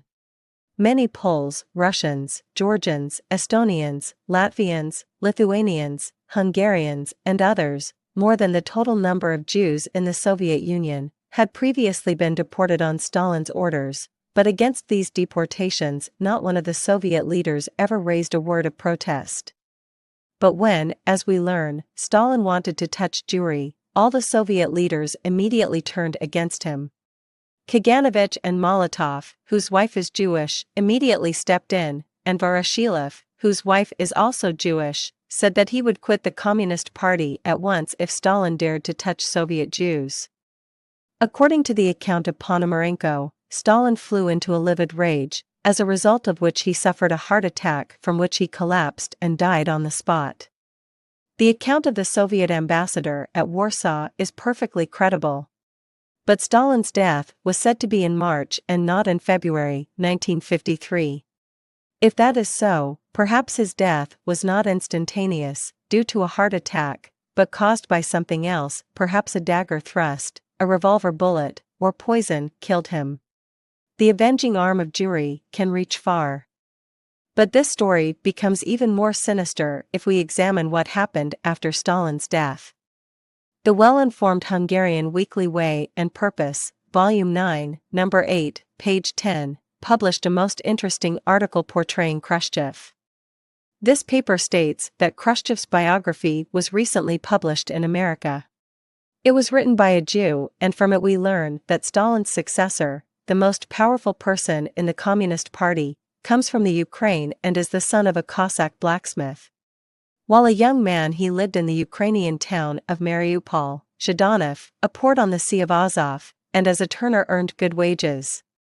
He lodged with Jews and enjoyed their company so much that he learned to speak Yiddish. This Orthodox Jewish family became rather fond of the young man, who was readily at their service on Saturdays, when he usually lit the kitchen fire as well as the fires in other rooms of the house, and who ate with an excellent appetite the stuffed fish and other especially tasty dishes of Jewish culinary art, to which his kind-hearted landlady was pleased to treat him. At that time life was not too good for Jews living in the Tsar's empire. In those days, the Beilis case was being heard before the Kiev courts. Beilis was charged with ritual murder, i.e., with having killed a young Christian boy and taken his blood. This case engendered great hatred against the Jews, and an anti-Semitic organization known as the Black Hundreds terrorized Russian Jewry. The excited population carried out pogroms in various parts of the country. The situation was rather dangerous in Mariupol too. The local leader of the Black Hundreds, a master butcher, was instigating the population in the marketplace to start a pogrom, and it seemed quite likely that the Jews of Mariupol would not escape a dreadful fate. To prevent the pogrom, a Jewish teacher hastily organized a body of men to disperse the crowd that had gathered for the massacre of the Jews. Khrushchev volunteered, and when it came to action, he took part bravely in the fights. Bleeding from head wounds, he returned to the Jewish family, who in the meanwhile had begun to suspect him of belonging to the Black Hundreds. But this incident dispelled all suspicion, and the Jews washed and cleaned the wounds of the limping Khrushchev, while the cobbler, his landlord, announced with satisfaction, "This is a decent chap and I am sure he will never harm us." This he certainly never did, and the Jews were not ungrateful to him. The cobbler's son, who was no other than Lazar Kaganovich himself, helped Khrushchev throughout his life, supporting him in every difficulty. He brought Khrushchev into the Bolshevik movement and exerted his influence in his favor whenever possible. Kaganovich brought him to Moscow from the Ukraine and introduced him to Stalin. There is no doubt, therefore, that Khrushchev's relations with the Jews are excellent and that he has proved to be a faithful servant of those aspirations to world power laid down in the protocols of the learned elders of Zion. Certain Western intellectuals have tried to produce all kinds of evidence to establish the so-called anti-Semitic attitude of the Soviet. They quote evidence such as the liquidation of Beria, the trials of the Jewish doctors, the recent removal of Kaganovich, the Slansky case, and the peaceful dispatch of Anna Pokharabinovich. But to believe that Bolshevism could be capable of such a basic change would be to misunderstand the essence of the Soviet system. In the usually well-informed Jewish newspaper Aufbau of New York, the organ representing Jews who fled to America from Hitler, a very interesting article was published on May 4, 1951, from the pen of Jehoiakim Alkalai, a Jew of Tel Aviv. At a time when Stalin was already suspected of anti-Semitism, it informs us that during the German invasion of Russia, those Jews who had to flee from Hitler's invading troops were sent by the Soviet government to Central Asia for resettlement. This ensured that more than 400,000 Jews were not only safe from further German persecution but that at the same time they were found excellent posts in the republics of Kazakhstan, Uzbekistan, and other Central Asian member states of the Soviet Union. These posts were in those territories where the Soviet Union's great new centers of armament production and atomic research were to be built. The article points out that with the resettlement of the Jews, the Soviet government achieved several important objects. In the first place, the Jews were removed from those parts of the Soviet Empire where the majority of the population is made up of Russians who, according to past experience, are prone to anti-Semitism. The Jews were also preserved from any further suspicion on the part of a certain fraction of the Bolshevik Party possessing cosmopolitan features in their ideology, since among the inhabitants of Kazakhstan and Uzbekistan, they had no chance whatever of expressing any of the so-called Western sympathies they were alleged to hold. But the most important aim of this resettlement was to ensure that the Soviet heavy armament industry to be established in these districts should be in reliable hands. For the time being it seems certain, writes Jehoiakim Alkalai, that due to their more than average intelligence, as well as to their long-standing experience, the Jewish scientists, technicians, and administrative experts are almost indispensable to the Soviet Union. It is also pointed out in this article that there are 3 Jewish ministers in the government of Uzbekistan and 2 Jewish deputy ministers in the government of Kazakhstan. In the ministries of these states, a long list of important key positions are filled by Jews. The Jews are very strongly represented in the state planning office, known as Gosplan, which controls the entire economy of the state.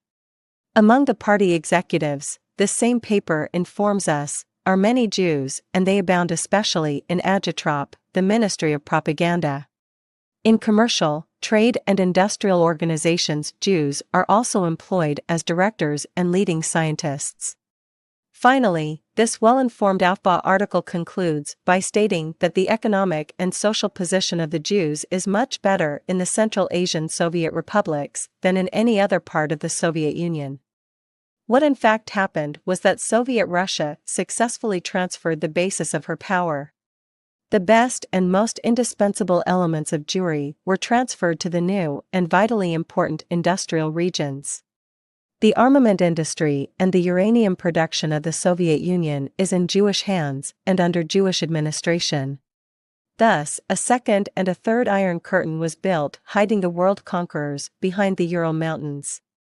As a result of this, European Russia, which is thoroughly infected with anti-Semitism, is almost devoid of the Jewish scientists, works managers, and state planning designers who constitute the indispensable basis of Soviet power. They are far away in the new vital production centers of the Soviet Union, which are hardly accessible even to long-range American intercontinental ballistic missiles.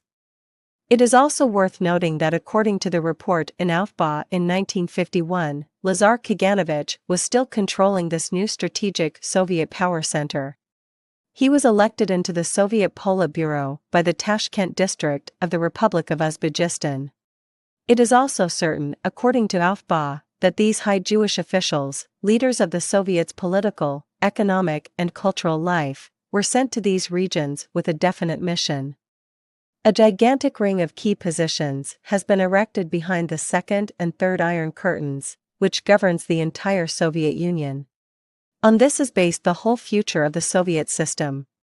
And yet by the detention, trial and acquittal of a few Jewish doctors it could conveniently be advertised to the outside world that we are anti-Semites, or anti-Zionists.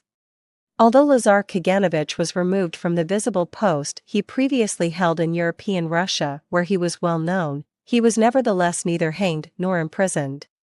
The political observer of today might rightly wonder what Kaganovich was doing in the new power center of the Soviet, where the hydrogen bomb, the intercontinental ballistic missiles and the Sputniks of the Soviet are being produced.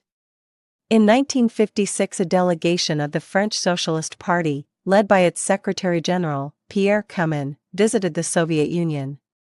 Upon his return home, Pierre Lachak, the Russian-French interpreter, published the shorthand account of the whole material of the conversations which took place during this visit between Khrushchev and Kaganovich on one side and the French delegation on the other side. During the course of these rather frank exchanges, Lazar Kaganovich replied to French remarks about Western humanitarianism. There is no place left for humanitarianism until we have secured the final victory of the Soviet Revolution. The sole duty of the proletarian dictatorship is to secure and complete the total victory of the revolution. According to Kaganovich, the victory of the revolution cannot be anything else but absolute world domination. And Khrushchev, also, promptly added that the Soviet government is based today on Jewish leadership and that it was due to certain considerations only that Jewry was masked by a Gentile front. If Jews today occupied everywhere the first positions in our republic, said Stalin's successor, they would most probably not be very popular with the native Russian population. If, for instance, we appointed a Jew to a high administrative position in the Ukraine and he then proceeded to surround himself with Jewish personnel, this would certainly arouse the jealousy and animosity of the local population towards the Jews. But we are not anti-Semites. If you look at Mr. Kaganovich, you can see he is a Jew. And Mr. Meitenheer is also a Jew. And dear Lydia Factor, our interpreter, is Jewish as well. I myself have a half-Jewish grandchild. We all fight against anti-Semitism. From Süddeutsche Zeitung, July 5, 1957. It is a corollary of the Soviet system that, in order to mislead the Western world, and especially the anti-Israel Arab nations, it needs to create occasionally a false appearance of anti-Semitism. But the real power of the Soviet Union, the heavy industry and war production based on Jewish leadership, still exists today behind the Second and Third Iron Curtains. Neither has the Soviet Union forgotten the pronouncement of the venerable rabbis in 1951, which we have already quoted, namely, that a Third World War would result in the total extermination of the Jewish population of the world. And if world Jewry perished, Bolshevism would perish with it. Khrushchev, Molotov, and the entire new Soviet intelligentsia could, of course, end by becoming farm laborers. But this is exactly the thing which even the Gentile section of the Bolshevik movement would not like to see happen. The Western press likes to spread various tales about the anti-Semitism of Khrushchev and of the Soviet in general. The Rheinischer Merkur, the West German Christian Democrat paper, reputedly close to Chancellor Adenauer, published recently a lengthy article written by Stephen Pollock, a Jewish publicist in London. This well-informed and honest Jewish journalist complains in his article that the Soviet system strangles Jewish culture. In the Soviet Union, the Yiddish theaters are closed and several Jewish actors have been executed. He lists as a grave complaint the fact that there is no chief rabbi in the Soviet Union and that facilities in the rabbinical training colleges are insufficient. He bitterly complains that the development of cultural life among 3.5 million Soviet Jews is made impossible. But this holds good for all other nations of the USSR. Bolshevism succeeded in smothering Russian culture itself. During the Jewish World Congress in London, writes Pollock, Dr. Levenberg, representative of the Jewish Agency in Britain, said most interesting things about the social and economic position of Jews living today in the Soviet Union. Whilst in 1933 there were 270,000 Jews in agriculture, today the entire Jewish population of the Soviet Union works in the cities as civil servants, doctors, scientists, etc. They even fancy themselves as the holders of a few key positions from which the Russians have not yet been able to evict them. According to official statistics, there are still 25,000 Jewish scientists working in the Soviet Union. From Rheinischer Merkur, number 50, of December 13, 1957. A most important fact is admitted here, though it is wrapped up in the guise of a complaint. The facts and figures recorded by Louis Levine fully agree with Dr. Levenberg's statistics. Soviet Russia is governed by about 3 million Jews in key and administrative positions, 25,000 of them working in the top scientific appointments of the Soviet responsible for the atomic bombs and space rockets. This question of so-called anti-Semitism in the Soviet can be answered without bias by quoting Khrushchev himself. As we know, Eleanor Roosevelt paid a visit to Khrushchev in 1957, and the first thing she did was to question Khrushchev on the position of the Soviet Jews. And this is what Khrushchev said to her. The communist cannot be anti-Semitic, for communism is against every form of racial discrimination. And if any member of the Communist Party was known to be an anti-Semite, none of us would shake his hand. How could a communist become an anti-Semite when Karl Marx was himself a Jew? My own son, who was killed in the war, married a Jewish woman. Soviet Jews have every chance of securing both the best education and the highest positions. From Bridge Builders, Volume 10, Number 23. In this respect, Poland's position is most enlightening. The policy of the Gentile Front is demonstrated here most conspicuously. Jewry has carefully avoided appointing a Jew Prime Minister of Poland. But Poland's Archbishop, during his visit to America in 1946, emphatically stated that the majority of the Polish Communist Party consisted of Jews who ruthlessly terrorized Poland. The Polish premier was never a Jew. The Gentile Front today consists of the Pole, Gomulka, but behind him are the real holders of power, Roman Zabrowski, Jew, Secretary General of the Communist Party, Hilary Mine, Jew, Minister of Economy, and Jacob Berman, Jew, Under-Secretary of the Ministry of Economy. Jews occupy the key positions in the Polish government from which they dictate to the unfortunate Polish people. The fate of Hungary, especially after the attempted rising to secure independence in 1956, is another striking example of the Gentile Front. In 1951, the president of Hungary was Sándor Rónai, a half-gypsy by birth, though his wife was a Jewess. The president of the Hungarian Politburo is also a non-Jew called István Doby, a hard-drinking railway worker, always at the beck and call of Moscow in return for a few drinks. Until the spring of 1956, Matyas Rákosi was the real Jewish dictator behind the scenes. He was secretary of the Communist Party.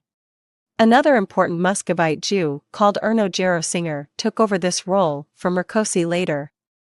Allowing for a few changes and replacements here and there, the Jews were the masters of Hungary. Jos Vervai, alias Moses Kahana, Minister of Education, the notorious instigator of the Mindszenty trials, is a Jew. Mihai Farkas, Minister of Defense, real name Israel Wolf, another Muscovite Jew, was formerly a printer in Kassa. Erno Jaro, alias Singer, played an important role in the Spanish Civil War on the communist side. Later in the Second World War, he helped to organize the treacherous organization known as Freies Deutschland, Free Germany, under General Paulus, and was for a long time afterwards Stalin's personal representative in the Far East. Erno Jarosinger's radio speech on October 23, 1956, did much to provoke the Hungarian Rising, because in the course of it he asked the Soviet to maintain their occupation of Hungary. The enraged young Hungarian workers and university students replied to this by a spontaneous revolt. Zoltán Vass, alias Weinberger, Minister of Economy and Director of the Komló Mining Trust, was also a Jew. His wife, who was one of the doctors in the Jewish hospital and who handed over the wounded and sick patients under her care to the Soviet executioners, was a Jewess. Gabor Peter, alias Benjamin Auspitz, the notorious chief of the Hungarian MVD, secret police, was, naturally, a Jew also. From being a small-town tailor's assistant, he became head of the Hungarian Communist Secret Police and is responsible for the murder and torture of 30,000 persons. Later, he fell into disgrace and, according to what meager news there is concerning his fate, was sentenced to 9.5 years imprisonment. The Minister of Foreign Affairs, Erich Molnar, was, of course, a Jew too. He had written a long scientific treatise concluding that the Hungarians as an Asiatic people should be resettled on the steppe of Golodnia. Ivan Baldazar, alias Bettelheim, propaganda chief of the Hungarian communist regime, was also a Jew. Jews grabbed the key positions of the entire network of the communist secret police in Hungary. They became the commissars, the leaders of local government and the directors of the people's factories. The shifts and changes that took place in Hungary between the Gentile Front and those forming its background are not difficult to follow. In 1956, Rákosi was replaced. His successor in the post of secretary to the Hungarian Communist Party, i.e. in the dictatorship, was another Jew, Erno Jarosinger, who represented the very same Muscovite and pro-Zionist line, as did his predecessor. When the Hungarian uprising began on October 23, 1956, the young Hungarians who during the previous 12 years had been educated in communist ideology and consequently had no knowledge whatever of the Jewish aspirations for world power, wanted Imre Nagy to become prime minister. Very few people know that Imre Nagy was a half-Jewish smallholder from western Hungary and that his real name was Gross. His mother was Hungarian, but his father was Jewish. His wife is a Jewess. He lived for a long time in Moscow and was a student under the Stalinist regime. His role as a leader in the Hungarian rebellion appears to have been ineffective and his behavior suspicious. However great the crime he may have committed against the Soviet Union, he was not placed on trial until very recently. Both the Hungarian fight for freedom, as well as its suppression, prove that although many things may change in communism, its Jewish and Zionist world-dominating features are permanent and unchangeable. After the Soviet attacks on November 4, 1956, Hungarian key positions were once again occupied by the Jews who act now as ruthless dictators over the unfortunate suppressed Hungarian people. They dictate in the factories, in the party centers, and from all leading positions of the reorganized secret police. The position of Romania is also interesting and worth a closer study. This courageous young nation of Central Europe has for centuries been familiar with the aspirations of Jewish world power and might have been one of Hungary's best allies. Just before the Second World War, a new movement won support from all sections of the Romanian people. It was known as the Iron Guard. The old concepts of socialism were adopted by this fanatically chauvinistic group, which, unfortunately, often clashed with both the Hungarians and other neighbors. But behind Carol, the Romanian king, his mistress, Mrs. Lupescu, alias Maggie Wolf, the Jewish redhead, carried on her intrigues and persuaded the king to uproot the movement, which he actually did. It is appalling to think that even Hitler's Germany, in the pursuit of its own great political concept, misunderstood and helped to liquidate this Romanian movement, whose leaders sat with Jews in the concentration camps until 1944. It took the treason of King Michael to awaken the German leadership to the importance of the Iron Guard, which was thereupon organized into an anti-Bolshevik legion. Their training was completed and their equipment issued during the last few months of the war, and on May 8, 1945, the Legion of the Romanian Iron Guard constituted the last armed resistance to the Bolshevik units. After the war, a Gentile front was organized with great efficiency in Romania. George Groza became the prime minister, but behind him stood the Jewess Anna Pochor-Rabinovich, a most faithful disciple of Stalin. Kisinevsky, first secretary of the Romanian Communist Party, was, of course, a Jew.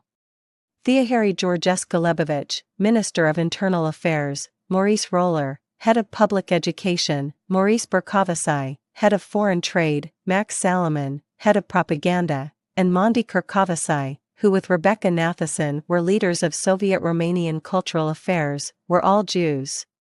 With Georgi Adasia's assumption of power and with the removal of Anna Pochor-Rabinovich, the position may seem changed, but that is only a superficial view. The unfortunate Romanian people are still subjected to the same terror previously exercised by Anna Pochor-Rabinovich.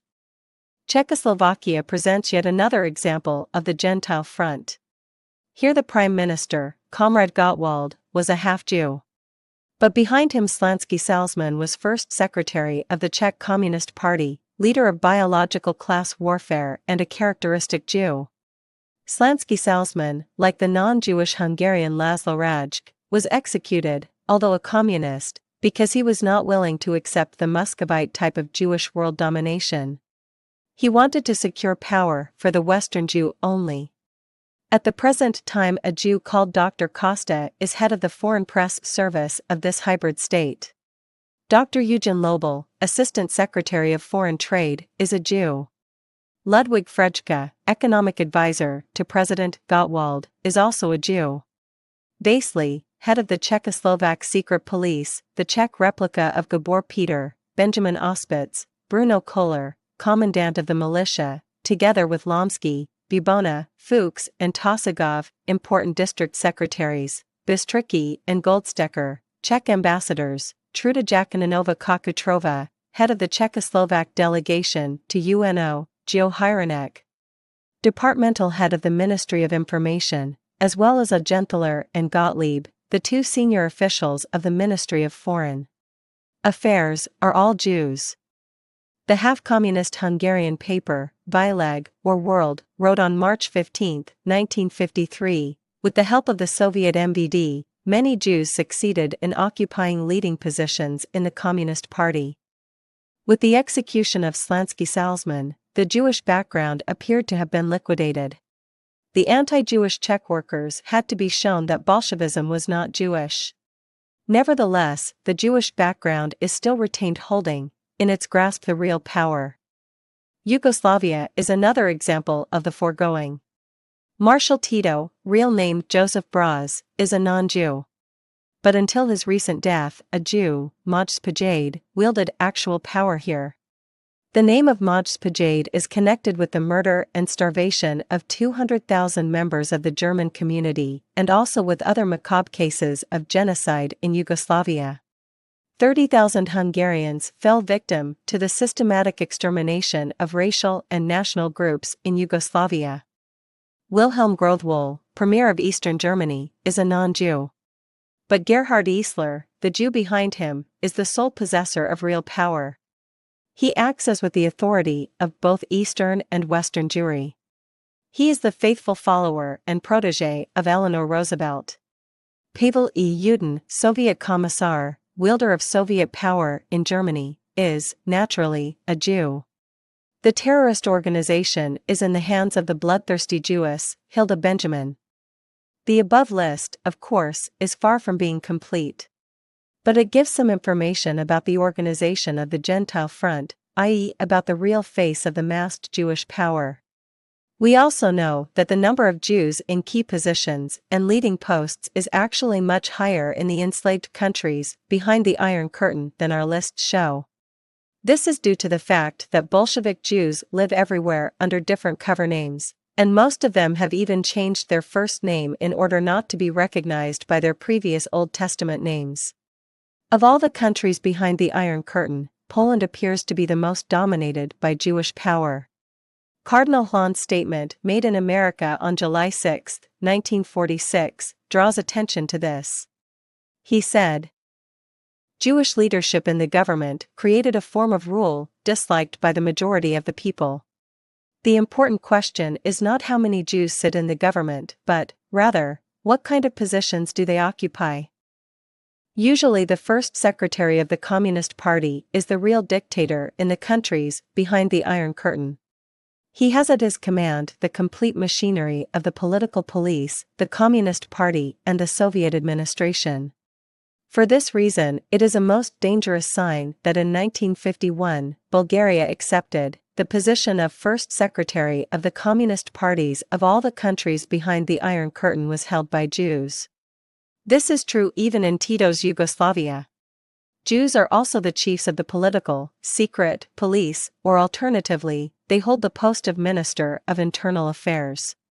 Moreover, it would seem that the ministerial posts of education, propaganda, and defense are also gradually being taken over by Jews.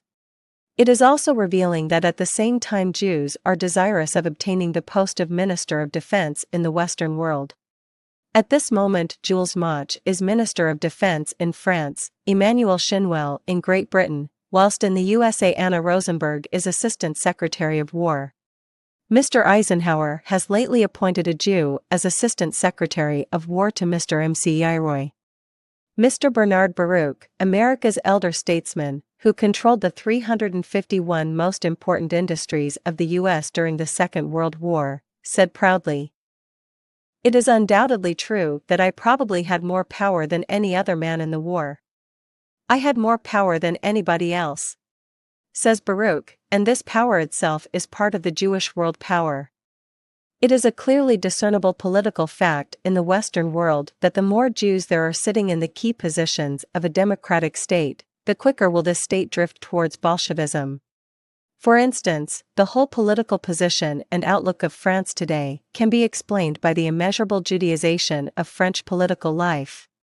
As we write these lines, the French premier is Pierre-Isaac Isidore Mendes France, son of David Mendel Surfhirsch and Sarah Farberger Cohen.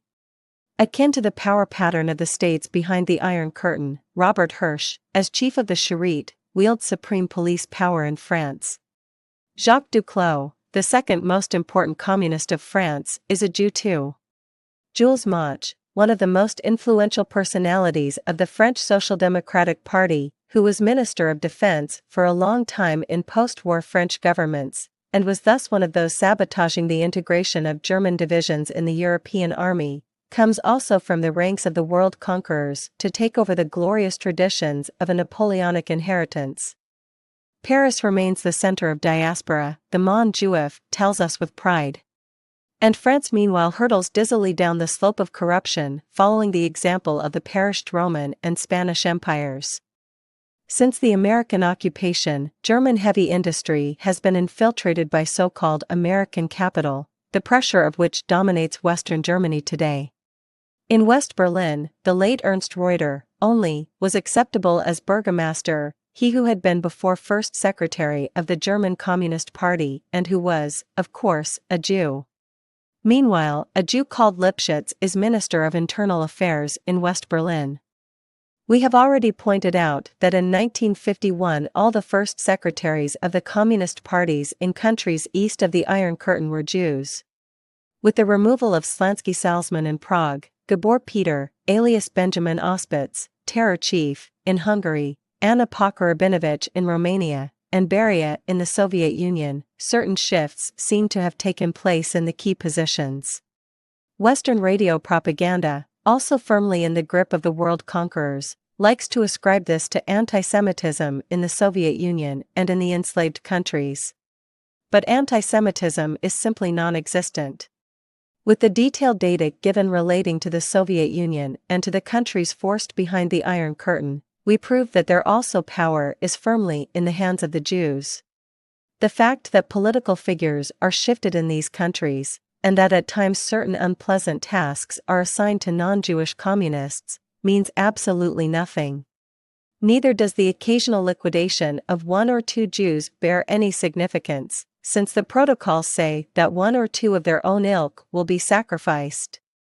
This is the explanation of the liquidation of Beria, Slansky, Peter Auspitz, and Pacher, in view of the fact that the population of these countries suffering under their tyranny slowly became aware of the predominantly Jewish character of Bolshevik power, and in their rage, turned against the bosses of the terror.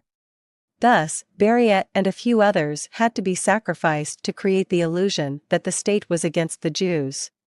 All those who carried through these measures were themselves Jews. Nobody knew the real reasons and motives for their actions better than they did, and Western Jewry understood them perfectly too. When here and there in the Western world signs of anti-Bolshevik tendencies become noticeable, it is expedient to distract public attention from the Jewish character of Bolshevik power. "We are one people," wrote Theodor Herzl.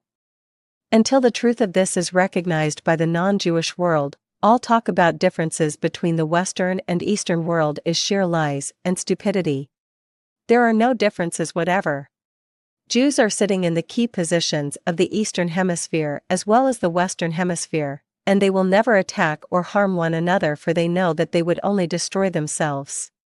They would thus destroy Jewish world power. These considerations gave rise to the idea of coexistence, the sabotaging of European rearmament and the patriotic popular movements, the sale of the atomic bomb, and all those discoveries and inventions offering to the Eastern and Western hemispheres the possibility of living side by side. As long as this is the position, all talk on the radio of Western nations about anti-Bolshevism is a lie. And as long as it cannot be frankly stated in the West that Bolshevism is nothing else than the most perfected form of the Jewish world power, it is useless to talk about the free Western world and Western democracy. And similarly, until it can be pointed out freely in the East that the Western world is not governed by imperialist capitalism but by the silent terror of political influence and by ruthless exploitation on the part of the Jewish money, power and press, it is dishonest to talk about the prevailing system of the suppressed states behind the Iron Curtain as socialism. The Jews are trading today with our wheat, diamonds, clothing, religion, and prayers. They control the communist parties in China and India, as well as the Republican parties of the free Western world, as was seen when they planned the destruction of Senator McCarthy.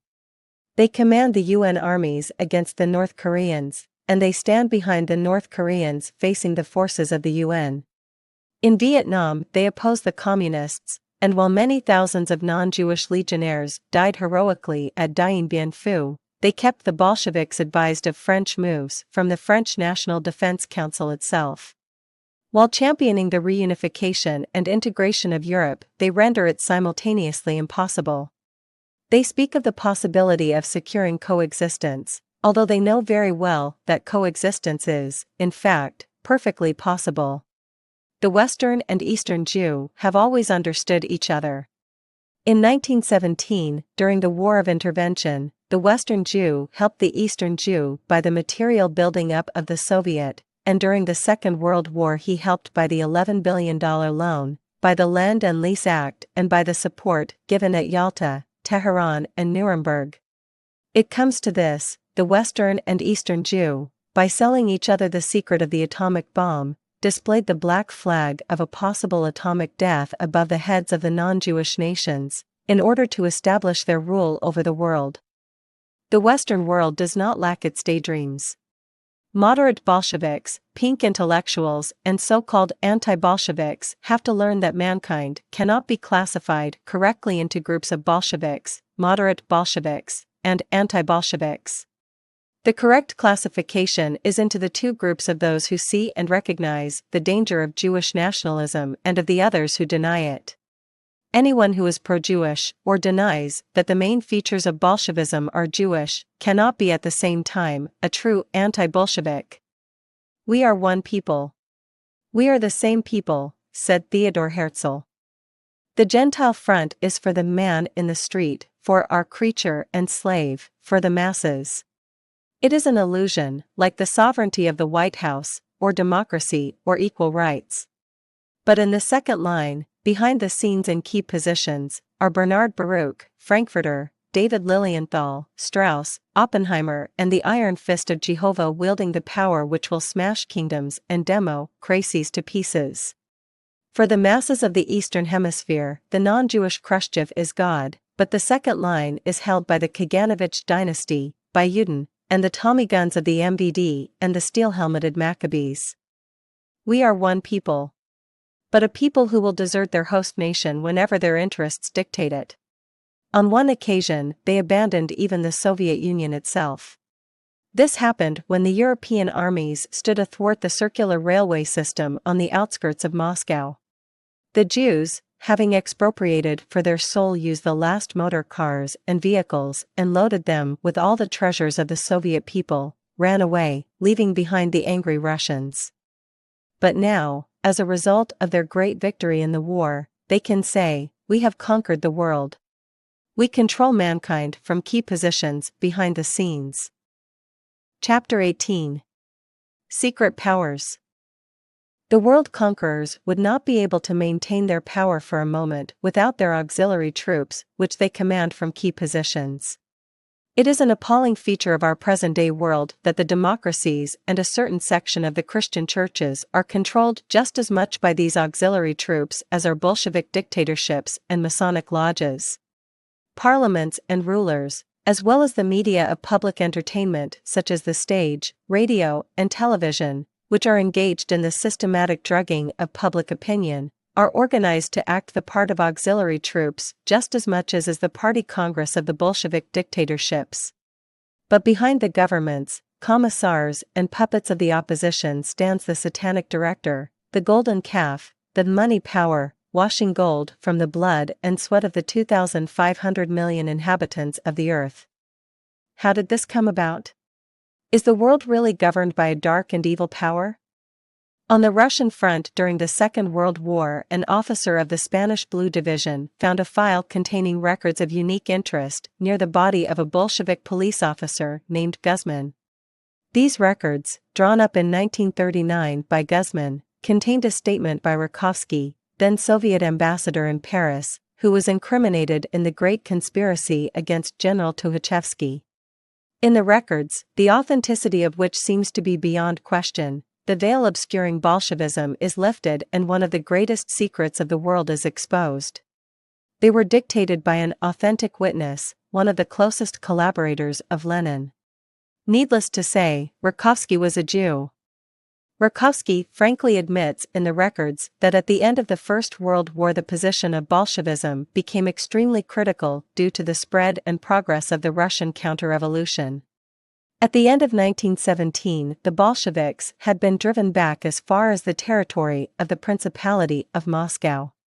But at this moment a higher power appeared, which, according to Rakovsky, governs the world. This higher power acted from the west and stopped the flow of military and economic supplies for the counter-revolution, which up to then had been steady and reliable. In a series of confidential confessions, Rakovsky also states in the records that the great financial crash on Wall Street in 1929 was the work of a mysterious group consisting of a few persons directed by a higher power. This same world power put to work Roosevelt's famous New Deal, But on the other hand, it also supported Hitler's movement in its initial financial difficulties through the help of Schacht, who was a Freemason. This world power is greater and more omnipotent than the Comintern itself, said Rakovsky.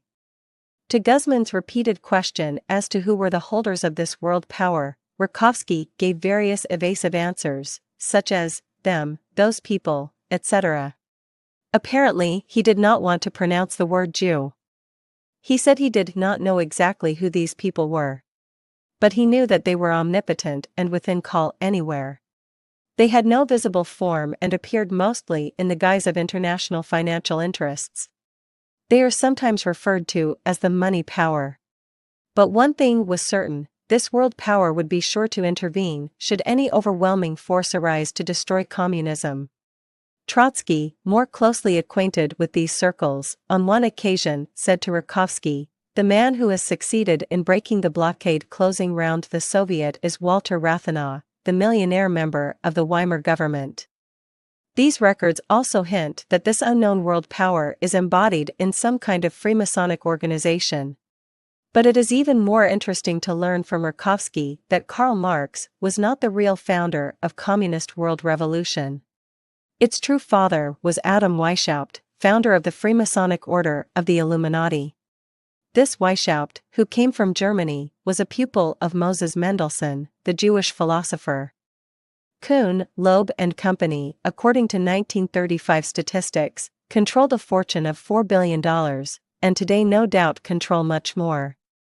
The world policy of this secret power is most interesting. Jewry's hatred of the Tsarist Russia was so great that this same bank, Kuhn, Loeb and Company, made a loan of $130 million to the Japanese in order to finance the Russo-Japanese War.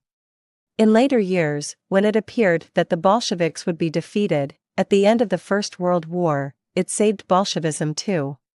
It knew very well that the victory of the counter-revolution leading to the revenge of the tortured and cheated Russian people would end in the destruction of Russian Jewry. But the most horrible chapter of this satanic policy is when, according not only to Rakovsky but to other reliable German sources, this same world power gives still larger sums to Hitler and National Socialism, in order to help Hitler and his movement over initial difficulties. They knew that if Hitler succeeded in taking over power, Germany could be forced into a new war. The real aim was not only the destruction of German National Socialism, but something even greater, the realization of the final great and glorious aspiration, which is the biological destruction and enslavement of all non-Jewish nations. Certain parts of Rakovsky's statements attain impressive heights. He must have been familiar with the nature of this secret world power to have prophesied from a prison cell as early as 1938, Hitler will shake hands with Stalin in order to be able to liquidate Poland, and Stalin will accept Hitler's offer. Though both of them will thus have attacked a Catholic country important to the West, nevertheless, the West will declare one of them only to be the aggressor, and that will be Hitler's Germany. Grand Orient records relating to the Great Council's meeting on May 29, 1939, fell into the hands of the German counter-espionage service before the outbreak of the last war. From these it becomes evident that Grausier, the Grand Master, at this time had important consultations with Roosevelt's ambassador at Paris, Mr. Bullitt, who was informed of the viewpoint of the Grand Orient, according to which all possible steps were to be taken to prevent any understanding on the Polish question being reached either between Hitler and the Poles, or between Hitler and the European powers. Chamberlain was told as early as March 1939 that if he continued his conciliatory policy, the USA would withdraw all moral and financial support from Great Britain. The records of the Jewish Congress, which was held in Paris well before the Second World War, were published in the Catholic Gazette of February 1936. At this Congress, we are told, the secret world power demonstrated the full magnitude of its arrogance. The speakers referred proudly to the fact that the most important leaders of all nations were Freemasons and were thus mobilized for the promotion of Israel's aspirations. "We are masters of war and of peace," sounds the confident challenge of the world conquerors. "France fell into our hands, Great Britain depends upon our money and is our slave. Many other states and nations, including the USA, bow before our power and organization. That this world power not only exists but is in fact master of the world, is strongly emphasized, firstly by Rakovsky's statements, secondly by ex-King Alfonso XIII, thirdly in secret reports found by the Germans after the occupation of Paris, fourthly by Forrestal's diary, and lastly by the confidential papers of a Polish diplomat. Count Jean Schembeck, one of the leading officials of the Polish Foreign Office, published his diary in France under the title Journal 1933-1939. Here he records his talk with the King of Spain, Alfonso XIII, on February 19, 1939. The Spanish king has formed a very pessimistic opinion of the world situation, says the diary. World Jewry and Freemasonry play a very important role in the attempt to unleash war. On July 6, 1939, Jerzy Potocki, Polish ambassador to the USA, returned to Warsaw from Washington to report to his government. In the course of his account, he says, "There are all sorts of people in the West driving us to war, the Jews, the big capitalists, and the armament firms. They feel they are entering an era of prosperity. They regard and handle us like Negroes, whose only duty is to work and sweat in the interest of multiplying their capital." The Jews and Freemasons found allies in unexpected circles. On March 19, 1939, Count Schembeck visited Count Ledakowski, the general of the Jesuit order, and recorded the following: "I happened by chance to be present during Count Ledakowski's consultation with Cardinal Marmaggi about the arrival of a deputation from the Spanish Phalange. During their talk, both of them sharply condemned fascism and Hitlerism and arrived at the conclusion that the Phalange was a similar movement." Ledakowski referred to all of these systems as the Opera del Diavolo, i.e. works of the devil. On April 21, 1939, Monsignor Montini, the papal legate to Poland at that time, told Count Schembeck that according to the official viewpoint of the Vatican, should Poland decide on war, it would be a just and rightful war. Schembeck also records in his memoirs that on August 11, 1939, the Polish ambassador to the Vatican said to him that an unbending attitude is to be maintained towards Germany and that this policy is openly encouraged by the Vatican. And so we find even the Vatican itself ranged among the satellites of the world conquerors, without apparently pausing to consider the inherent danger of Bolshevism. We have dealt already with the key positions held by the world conquerors. But the political advance was only a rather modest consequence of that economic world power which world Jewry captured as early as the beginning of this century in order to dominate the nations.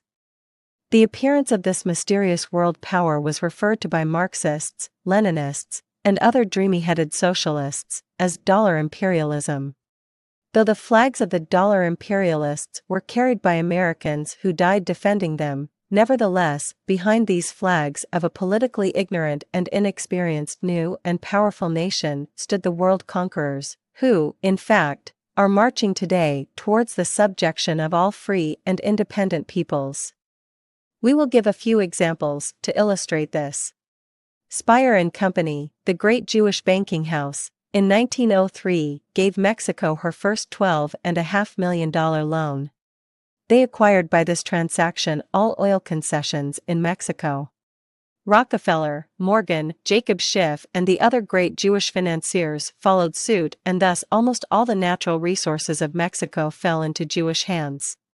Bernard Mans Baruch, the National City Bank under Jewish management, and Guggenheim, the Jewish copper magnate, became the real masters of Mexico. In 1906, the same world conquerors obtained monopolies over Nicaragua's national income from customs and excise, and also over her railways and shipping lines. The banking house of Kuhn, Loeb and Company was one of the founders as well as chief financier of the Panama Canal Company. The major part of Cuba's industry is controlled by the Guggenheims. Bolivia was turned into a colony of dollar imperialism by Speyer and Guggenheim, who exploited the zinc mines.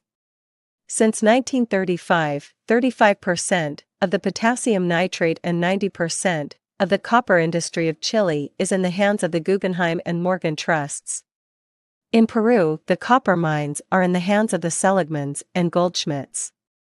Lord Melchett, under his original Jewish name of Mond, controls the nickel industry of Canada. Out of a total of $30 billion, which constitute the national assets of Canada, a total of $3 billion is in the hands of the Jews. Foreign trade with China was organized by the Morgans and also by the National City Bank and, of course, by Kuhn, Loeb. Later, the International Banking Corporation, led by Edward Harriman, the railway king, and Isaac Guggenheimer, began the economic exploitation of China. Schiff, Morgan, Kuhn, Loeb, and Harriman made fortunes out of railway construction in that country. According to Rakovsky, similar forces rescued Bolshevism, and with the ultimate aim of destroying Germany, supported Hitler's movement in its early days. They were also behind the Stalin Pact and total aerial warfare, the expulsion of 18 million Germans from their homelands leading to the enslavement of Europe, and the suppression of those Asiatic nations struggling for independence. This world power identifies itself with the Nuremberg trials, with the sordid bargaining at Yalta, whilst the death of the Democrat Forrestal as well as that of the communist Zhdanov was due to the fact that these men wished to bring about a showdown between the Bolshevik and capitalist world. It exterminated many of the leaders of the European Christian peoples under the pretext of war crimes, and from this has been hatched the latest theory of coexistence to save the Soviet Union. Rakovsky informs us that this higher power disclosed its real identity during the trial of the Atom spies. Why did Julius Rosenberg refuse to tell the court the names of those who gave him his orders, though he could have saved his own and his wife's life by doing so? The answer is simple. This small and unimportant Jew was, together with his accomplices, the agent of this higher power. It was not on his own initiative that he passed on atomic secrets to Kaganovich and his friends.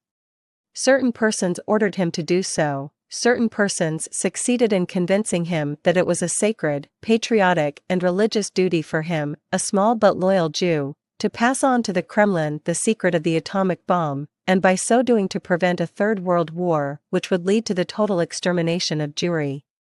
What is certain, however, is that these comparatively unimportant Jews, Rosenberg and his wife Ethel, died like martyrs, taking with them to the grave one of the greatest secrets of the 20th century.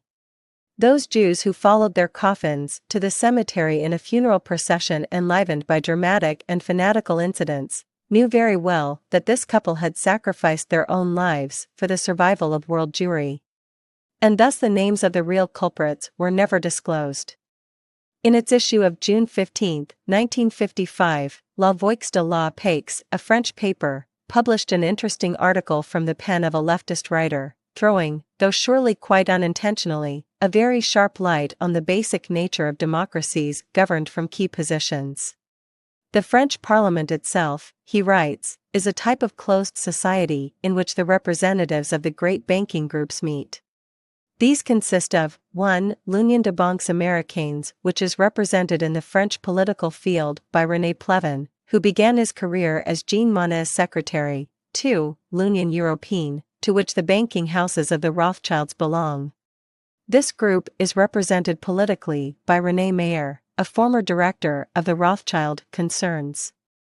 In this short article, a startling picture is presented, showing that the France of St. Louis is today under the dictatorship of various Jewish financial groups aided by rotten democratic parliamentarians, and that at the same time she serves as one of the main bases of the international conspiracy which is strangling the world. Among the many exposures of this secret world power to appear after the Second World War, perhaps Francis Quisney's article is the most remarkable. It was published in the periodical Der Weg, edited in Argentina, and dealt with the world policy of the Rockefellers. To put it shortly, the present head of the Christian banking house of Rockefellers, Nelson Aldrich Rockefeller, has been working for a long time in close touch with the Jewish banking house of Kuhn, Loeb and Company of New York. During the Second World War, Roosevelt appointed Nelson Aldrich Rockefeller to the post of coordinator of Hemisphere Defense, the purpose of which was to keep in hand the South American states and to control the South American markets. It would fill a volume to attempt to describe in detail the fatal role played by the head of the Rockefeller banking house in the Bolshevization of the world while under the influence of Kuhn, Loeb and Company, who financed the Bolshevik Revolution and the atomic bomb. In the Wall Street Journal of May 13, 1948, Ray Cromley, an American journalist, confirmed that not only at Yalta but well before that conference, a secret agreement had been concluded between Nelson A. Rockefeller on the one hand and Gromyko, the Jewish representative of the Kremlin, on the other, to divide the globe into two hemispheres. The demarcation line bisecting the globe runs by the eastern frontiers of Finland, and continuing along the shores of Sweden, cuts through divided Germany to run along the eastern frontiers of Austria, from where it follows the northern limits of Turkey and ends at the Persian Gulf. This secret agreement between the eastern and western conspirators took into consideration the fact that the rich oil fields of Saudi Arabia must remain under the control of the Rockefellers and of the Jewish oil magnates behind them.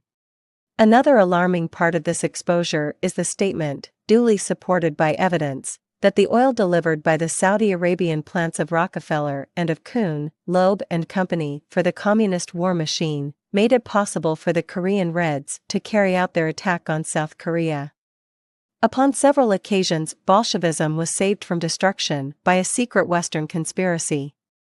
The same secret power originally saved it through exerting pressure through the British trade unions and American bankers to put a stop to the anti-Bolshevik War of Intervention. Later on it helped Stalin in the industrialization of the Soviet Union. It saved the Soviet Union again when at the time of the Ribbentrop-Stalin Pact Hitler only was singled out as the enemy. It saved the Soviet once more when LaGuardia handed over the $11.5 billion check to Litvinov, and yet another time when the Second Front was prematurely established by the invasion of Europe without waiting for the armies of the German and Russian dictatorships to bleed one another to death. This was done, although Truman, whom we can regard as the only anti-Semite president of the U.S. since Jefferson, had said at the time of the outbreak of the Soviet-German War in 1941, "Let them kill one another. We will later have to support the weaker party."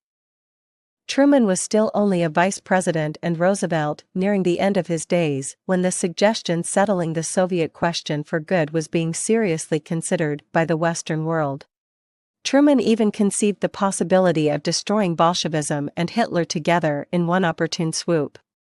This was the very last chance for the democracies and for the free world to secure real victory. Consultations were begun with the military leaders of the defeated German army. It was proposed that after a formal capitulation the Germans would join forces with the Western Allies and fall on the exhausted Soviet armies. All those who lived in Europe during those feverish times sensed that the world was on the threshold of a new clash, which would decide the fate of mankind.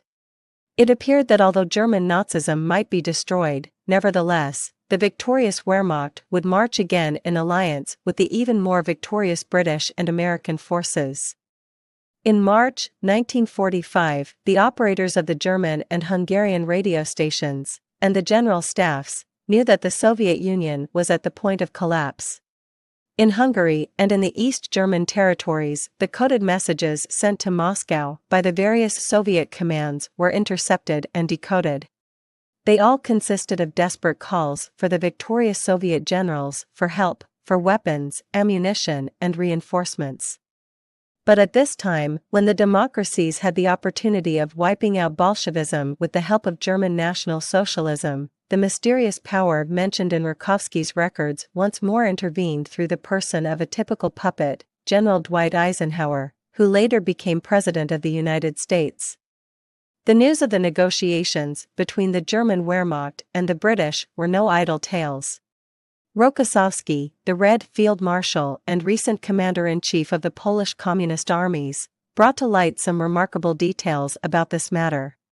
He said that Marshal Zhukov possessed proofs of the fact that in April 1945, the British intended to conclude an agreement with the German Wehrmacht to swoop down on the Soviet armies, which had advanced far into Western Europe. Meanwhile, the Soviet High Command intercepted and decoded the telecommunications between British and German headquarters. The sole condition was that the German army should offer its capitulation by April 22, 1945. A combined attack would immediately follow in order to force back the Soviet armies, at least as far as the Oder. A British army colonel was believed to have given this plan away to Eisenhower, who in turn promptly told the British that if they helped the Germans against the Bolsheviks, he would cut off all vital war materials from Great Britain, who would be obliged to go it alone. And today Marshal Zhukov refers to the moment constituting perhaps the last chance for the freedom of mankind by saying, "The intervention of my good friend Eisenhower foiled this treacherous plan." From Das Neue Zeitalter of September 28, 1957. And so Roosevelt's tame general, the influential master of American Freemasonry, of whom General MacArthur remarked tartly, "Eisenhower was not my staff officer but my clerk," destroyed the last hope of mankind. The Soviet Union was not only saved, but became one of the strongest powers in the world. After this, it was only natural that the favorite of Baruch and Morgenthau and the executor of the Morgenthau Plan should become President of the United States, while the powers behind the scenes prevented the nominations of Taft and MacArthur for the presidential elections. Once Eisenhower was elected to the presidential post, the investigations of the McCarthy Committee were stopped. The world conquerors returned to the White House, and in view of subsequent events even a child can understand the indifferent attitude towards the historical Hungarian rebellion on November 4, 1956, as well as this omission to give it any effective help. Thanks to Mr. Eisenhower, the eastern half of Jewish world power was saved again. Through the irresponsibility of this careerist puppet soldier, the secrets of the rockets fell into Soviet hands also. On learning of the approach of the Bolsheviks, the German scientists evacuated Piedmont in 1945. The V-1 and V-2 types of rocket had been made here, and the V-9, the equivalent of the Soviet Sputnik of 1958, was also ready. The German scientists brought with them 54 wagons of blueprints and scientific material, which they intended to hand over to the Americans. The American CIC, which at this time consisted almost exclusively of world conquerors, ordered the German scientists to leave the 54 wagons of scientific material in the hands of the Soviet. The scientists themselves would be allowed access to the territory occupied by the American forces, but bringing only 100 pounds of personal luggage per head. It may be asked whether these things were known to Eisenhower, Morgenthau CNC. This may be open to question. But the fact remains that the secrets of the rockets, like the secrets of the atomic bomb, fell into the hands of the Soviet. So to the question, is there a supranational conspiracy covering all nations? We cannot give any other answer, but a definite yes. This conspiracy has taken form and intervened in every great crisis affecting mankind.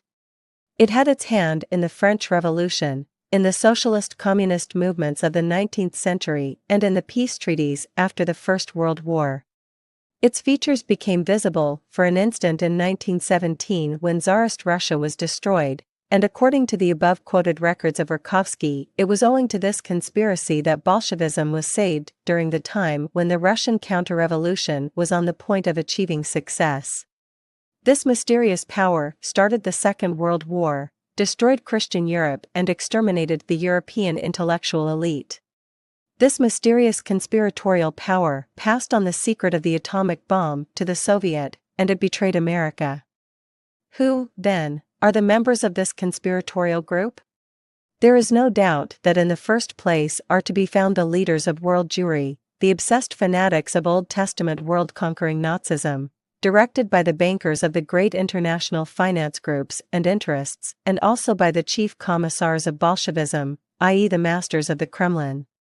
Perhaps all of these cannot be included, but there are many amongst them fighting under the leadership of Kaganovich for the establishment of the Jewish world kingdom. Almost more dangerous than these conspiratorial leaders are the auxiliary troops they succeeded in rallying to their cause nearly half a century ago. According to the latest statistics, there are more than 6 million Freemasons in the world, and 4 million of them are in the United States. The majority of these Freemasons are probably not communists, but nonetheless they are unintentionally promoting communist aims. Furthermore, motivated by financial or material interests or convictions, they are consciously serving the Jewish aspirations, the final target of which is communism, and through communism, the establishment of totalitarian Jewish dictatorship and the complete abolition of human freedom. To understand the colossal dimensions and consequences of this conspiracy, we must realize that mankind lives today in what we might term a threshold age, and has perhaps already passed from the Iron Age into the Atomic Age. It does not need much imagination to see that the world is overpopulated and that the future of the whole globe, the life and bread of the population, depends upon greatly increasing production through the most efficient use of atomic energy. This energy, which might be a source of evil or, on the other hand, a heavenly blessing, is controlled by a closed group of the prophets of supranational Nazism.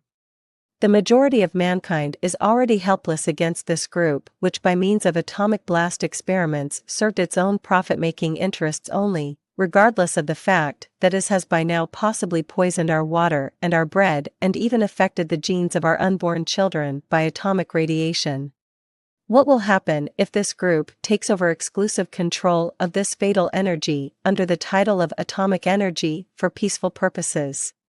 It is neither an utopian concept nor a nightmarish dream, but, on the contrary, highly probable that this energy may prove to be the medium for the establishment of world dictatorship. Only that continent which submits unconditionally will receive fuel and electric energy. Those not prepared to serve this Jewish group and thus to ensure retaining their position near the top of the social pyramid enjoying the sunny side of life, but who would dare to resist the general exploitation, will perish miserably. For this Old Testament Nazism knows neither mercy nor humanity. If its power is not soon eradicated, and if it continues to enjoy political, economic and intellectual monopolies, then in 1 or 2 decades the totalitarian world terror will come, bringing the destruction of human freedom, together with that of the free spirit of mankind and of all human ideals, including the concept of one's own native land and of national pride. There will remain in the end, on one side, the helot masses amounting to 4 billion enslaved people without national, racial or religious ties, and on the other, 15 million chosen people who fulfilled the prophecy in Torah and became indeed the masters of all nations. Chapter 19. The Hungarian Freedom Revolt. In October 1956, fighting broke out in Hungary for national freedom. An entire nation rose up, not only against the East, but simultaneously against the West as well. The Hungarian freedom lighters who with undaunted gallantry turned against the secret police of the AVH, run by the Jews, with equal heroism refused to accept the corrupt checkbook regime of Western capitalism. Though a free Hungary could not be born yet, a new world was envisaged in the hearts of men. The several thousand-year-old concept of socialism took shape and materialized once more in the heart and imagination of the masses, a concept which could also be regarded as being part of a new exemplary world containing the most modern social order. The exploited slave of the mines and factories of Soviet state capitalism, the pupil of the Marxist-Leninist Institute, the officer of working-class origin in the People's Army and the small peasant, all rose unanimously against Bolshevism, the most developed form of Jewish world domination. The freedom fighters appear to have avoided raising the problem of Jewish dominion. The leaders and terrorists of the secret police, or the AVH, were exterminated, not as Jews, but as common murderers and as antisocial elements guilty of crimes against the people and humanity. Nevertheless, in its essential features, this freedom fighting constituted the first real revolution against the world conquerors, for the leaders of the Bolshevik terror regime in Hungary, occupying key positions in the terror organizations of the police and of the army, were almost exclusively Jews. The character of the terror itself was predominantly Jewish and only Slav Bolshevistic to a small degree. It is from us that the all-engulfing terror proceeds, say the protocols. And everything prophesied and envisaged in the protocols concerning the Jewish secret police was here materialized and highly developed. The State Security Department, which was solely controlled by Jews, had everybody in Hungary registered in its police files on the card index system. These so-called cadre cards gave details about each member of the population. In them each person's character, peculiarities, etc., were recorded with meticulous care, including even occasional expressions of his or her views or ideas. It was known that the worst possible entry on anybody's card was to be recorded as an anti-Semite. We know of the case of a young clerk who was stamped anti-Semite just because she was not keen on seeking the friendship of her colleagues, who thus sensed that she was perhaps not fond of Jews. The State Security Authorities, or AVH, employed a staff of 40,000 to keep these secret records, compiled by 400,000 spies out of items passed on from factories, works, offices, and every walk of life. Everyone summoned to the State Security Department was treated with the utmost cruelty and ruthlessness. In 1945 to 1946, the Fraternal Society of Jewish Labor Companies organized the Communist Terror Police in Budapest. This organization was headed by Dr. Zoltán Klar, the former notorious Jewish millionaire doctor in Budapest, who is now active in America as an editor. The various groups of this society regularly visited the prisons and other places of detention where they raped the women prisoners several times daily. They invented such bestial methods for torturing people that their equal cannot be found even among the methods of Chinese torturers. Prisoners with long-term sentences were obliged to stage quarrels ending in bloody fights during their daily walk in the prison yard. It is of interest to note that the present premier, János Kadar, was also tortured when for a short time he dared to defy the Muscovite system.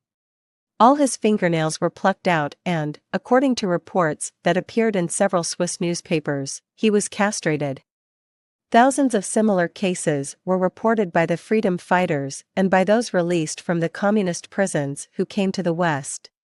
When the freedom fighters succeeded in occupying the buildings of the secret police, they found further proofs of a terror almost incredible to the Western world. Huge halls and large rooms were stuffed with the most unimportant telephone conversations recorded on tape and filed. Unimportant letters from abroad had been photographed on microfilms and filed away in a gigantic card index system. On Tisza Kalman Square in Budapest, a secret prison with 3,000 cells had been built and equipped on the site of a half-finished underground railway station, the existence of which was unknown until the freedom fight started. Similar underground prisons were also detected in provincial centers together with subterranean passages to enable communist leaders to escape in an emergency. And so, if we take into consideration that in Hungary the leaders were Jews, it can truthfully be said that here the most extreme dream of Jewry's world kingdom materialized. This Jewish world kingdom had other means at its disposal, besides terror. As well as biological class warfare, which physically destroyed the most gifted personalities in Hungarian social life, there was also political class warfare. Anybody whose grandfather had been a smallholder, the owner of 20 to 25 acres of land, or whose father had been a minor civil servant before 1945, was declared to be class alien. Such a man might possess the highest qualifications as a doctor, university professor, lawyer, or scientist. Nevertheless, all these were useless once he was declared class alien, upon which the only employment open to him was in the capacity of an unskilled laborer. Positions thus rendered vacant were partly filled by ignorant and uneducated communists and also, in greater part, by those Jews who occupied key positions in the regime. At the same time, 50,000 intellectuals were deported to the provinces, where they existed in most miserable conditions. In 1953, there were about 95,000 political prisoners put to slave labor in the internment camps, while about 25,000 were in the various prisons. Furthermore, according to the records of the communist regime, 15,000 official executions took place between 1945 and 1956. This latter figure came to light when the freedom fighters liberated the central prison on November 1, 1956. These are startling figures. In the whole of Tsarist Russia, there were only 40,000 exiles, and in Hungary between 1867 and 1939, the total number of persons killed during strikes, riots, and disturbances, in consequence of the lawful use of force by the armed services, only amounted to 17. Clearly, the object of these atrocities was to reduce the Hungarian people to an intimidated mass of slaves in accordance with the formula of the protocols, and so to establish Jewry's dominion over them. Against the dominion of this Jewish world kingdom, the Hungarian nation rose on October 23, 1956, because in spite of everything it had not proved possible to break and reduce this people into an anthropomorphous, unthinking mass. On the blood-soaked pavements of the capital city of Budapest, both aspects of the world conquerors were attacked at the same time. The Hungarian proletariat, together with university students, arms in hand, desperately fought against the third stage of Jewish conquest, against the terror campaign with its organization of suppression. But the Hungarian people were equally opposed to the second stage, which consisted in the reintroduction of liberal capitalism. Their unwritten program was socialism without terror, national freedom without economic subordination. It is quite evident that this program could not be tolerated by the East any more than by the West. The Hungarian fight for freedom was of a nationalistic character. It was consequently as much opposed to Moscow as it was to the alternative terror and the slave system of the UNO. The reality of the world's division into two hemispheres was well demonstrated when the Hungarian people tried to break out of the Eastern Hemisphere, and when the Arab world, led by the Egyptian nationalists, tried to break out of the Western Hemisphere. It appeared quite natural that Kaganovich, once more in the limelight, should start rolling Zhukov's armored divisions into Hungary. But on the other hand, it did not appear to be quite as natural for Israel, in alliance with Britain and France, to attack Egypt so suddenly. Almost on the same day, events proved that the existence of the two hemispheres was a sober fact. And of course the Yalta and Potsdam agreements were also in force, together with the Gomberg Plan. The demarcation lines laid down in these agreements cannot be transgressed either by Hungary or by Egypt. Otherwise, the armored divisions of Ben-Gurion and of Kaganovich will come and obliterate every form of nationalism with its longing for freedom and independence. The Hungarian Freedom Uprising started on October 23, and the Israeli forces crossed the frontiers of Egypt on October 29. It was reported on this same day by the radios of the Hungarian freedom fighters that strong Soviet units had begun to invade Hungary from the east. The Western world grossly betrayed Hungary and Egypt. New York Jewry held a special gathering in the early days of the Hungarian rebellion and promptly stamped the Hungarian War of Independence as an anti-Semitic movement, so the UNO quickly decided not to help the freedom fighters but to give a free hand to the armored divisions of the Soviet. Meanwhile, Britain and France, in alliance with Ben-Gurion, made haste to bomb the anti-Semites of Port Said. But the treason of the Western world was more insidious and fatal than the open brutality of the Soviets. The Western world betrayed its own interests as well as its own much advertised principles, not to mention democracy and humanity, when it became more and more certain that behind the bombastic phrases uttered during the Suez Crisis there lurked an alien interest, namely, the interest of Jewish world nationalism. Needless to say, nobody dragged Ben-Gurion before the court of Nuremberg for planning an aggressive war, for which Generals Jodl and Keitel were executed. Meanwhile, the United Nations, with its 1,200 Jews out of a total of 1,800 personnel, looked on without a murmur while the Soviet committed acts of the most horrible genocide under their very eyes.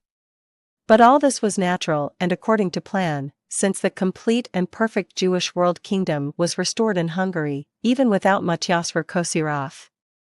It pleases a certain section of the press in the Western world to spread the rumor that the Hungarian communist government formed after the suppression of the uprising is actually anti-Semitic. Let us examine what lies behind the headlines. Here can be seen an excellent example of the working of the Gentile front. Here, the puppet, Janos Katter, whose real name is Cernak, is in fact of Slav rather than of Jewish origin. But the two deputy prime ministers, Antal Apro-Apfelbaum and Ferenc Muenik, are both Jews. The Minister of Foreign Affairs, Imre Horvath, together with his two deputy foreign ministers, Endre Silk and Istvan Sebes, are Jews. Moreover, Gaza Rivesh, Minister of Defense, Istvan Antos, Minister of Finance, Ferenc Nezval, Minister of Justice, Sebastian Bakonii, First Deputy Minister of Foreign Trade, Janos Tas, Minister of Home Trade, Eula Kaulai, Campescu, Minister of Education, and his Deputy Minister, Georgi Axel, Chief Organizer of the anti-religious campaign and of the persecution of the churches, are all Jews. The world conquerors swarm in the Central Committee of the Hungarian Communist Party, an authority which is more important than the government itself. The Jewish members of the Central Committee are at present, 1958 Antal Apro-Apfelbaum, Georgi Axel, Jan Five-Falk, Laszlo Foltz, Istvan Friss, Imre Horvath, Eula Kaulai, Campescu, Karoli Kiss, Ferenc Muenik, Dejan Eames, Chairman of the Editorial Committee of the Hungarian Communist Daily of Nepsabad Zanji, Ferenc Nezval, Sandor Nogradi, Laszlo Orban and Kalman Ravai.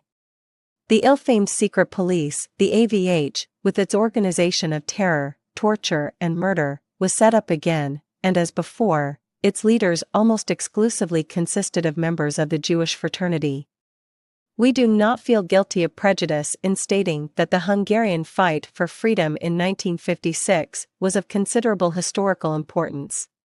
It proved that every form of Marxism had completely failed to win over the workers and genuine socialists, despite the fact that in the promotion of the Jewish world kingdom values had been leveled downwards for more than a century. World power exercised from key positions also failed, since both workers and proletariat joined forces instinctively with the intellectual sections, and their first action was to liquidate these key positions. It became evident in Hungary that the workers as well as the rest of the nation no longer desired the so-called Western capitalist system. They refused to accept either the Eastern or Western form of exploitation. The Hungarian nation desires the means of production to remain in its own hands, and this not in the form of national communism but on the basis of a new national and socialist system free of totalitarianism. This concept ought to give food for thought to the Western capitalist world and to the Western workers as well.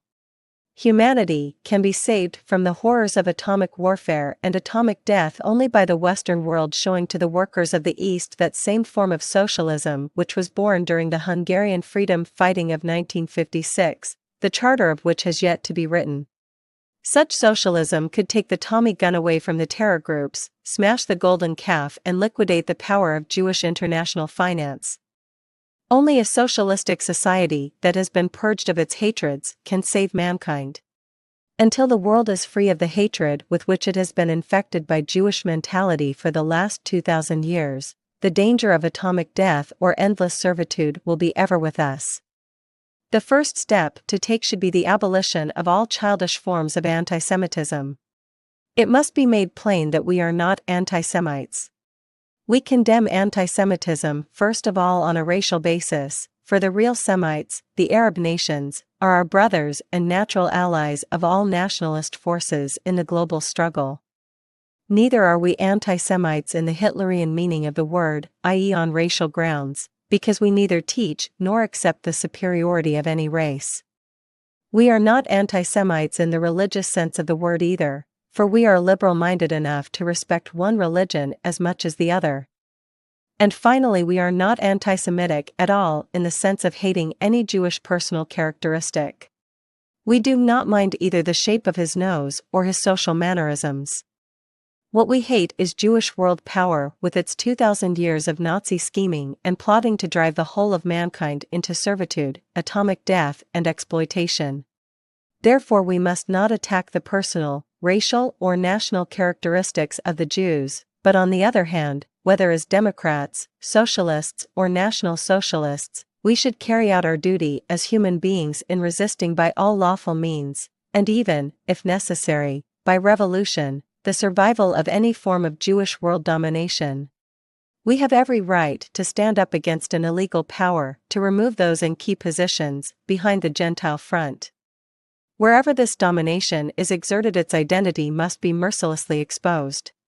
For this and other reasons, an international, or better still, a supranational anti-Jewish world organization should be established. This organization would define the tactics to be employed according to the characteristics of the various countries.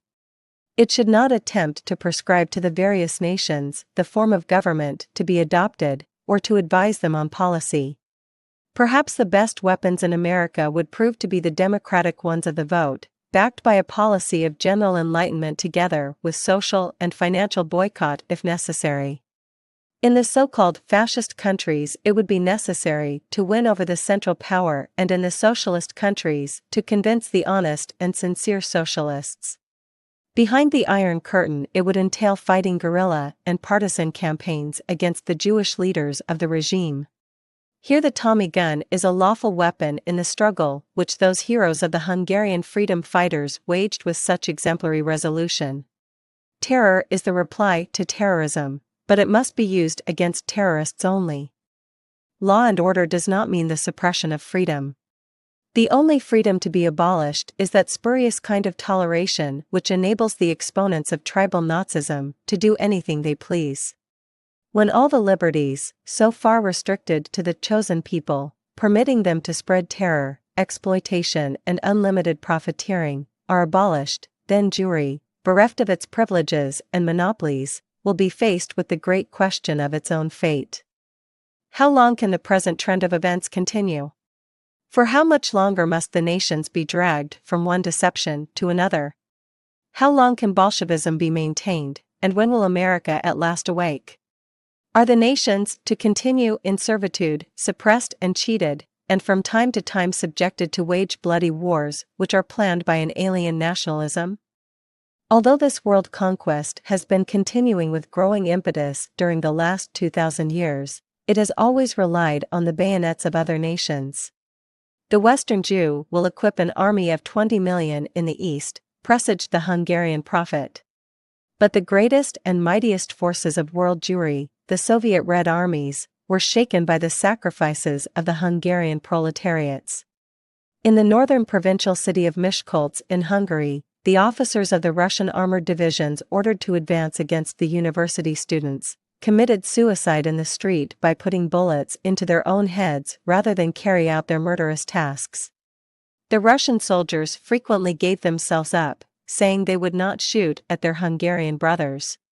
During the most critical moments of the uprising at Budapest, it often happened that entire Russian armored units went over to the side of the freedom fighters and together with them fired on the terrorists. It is reliably reported that a great Russian armored division unit with 400 tanks sent envoys to the Hungarian freedom fighters saying that it was prepared to turn its T-54 guns against their oppressors provided the Hungarians refused to negotiate with the Western capitalists. An agreement was concluded, but it was too late. On November 4, 1956, the Russian divisions were ordered to attack, and for the time being military discipline proved stronger than the individual sentiments of the soldiers. The confidence and faith of world Jewry's greatest army was shaken. So also was the confidence of the soldiers of other suppressed nations who openly took the part of the Hungarian people. The Romanian army could not be sent to Hungary because the Romanian Jewish leaders warned Moscow that its units would go over to the side of the Hungarians. When the hour strikes, said a high-ranking Russian officer to the leaders of the Hungarian freedom fighters, we also will turn our weapons against our Jewish oppressors, as you did. Your mistake was only that you acted prematurely. The powers behind the scenes cannot rely on the Russian soldier any longer. But can they rely on the American soldier? Despite the fact that American political life is to a great extent still geared to the Morgenthau outlook, nevertheless, the U.S. Army has learned a great deal since 1945. It saw the crushed body of General Patton, the sufferings of the German people, it was profusely bled in Korea, and it witnessed how world Jewry removed General MacArthur, the victorious American military leader.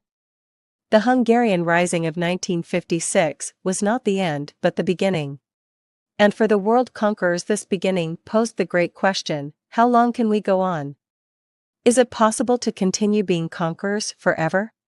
Is it possible forever to go about in armored cars like Rabinovich, Rakosirov and their sort, guarded for the time being by Mongolian, Hungarian or Romanian bodyguards?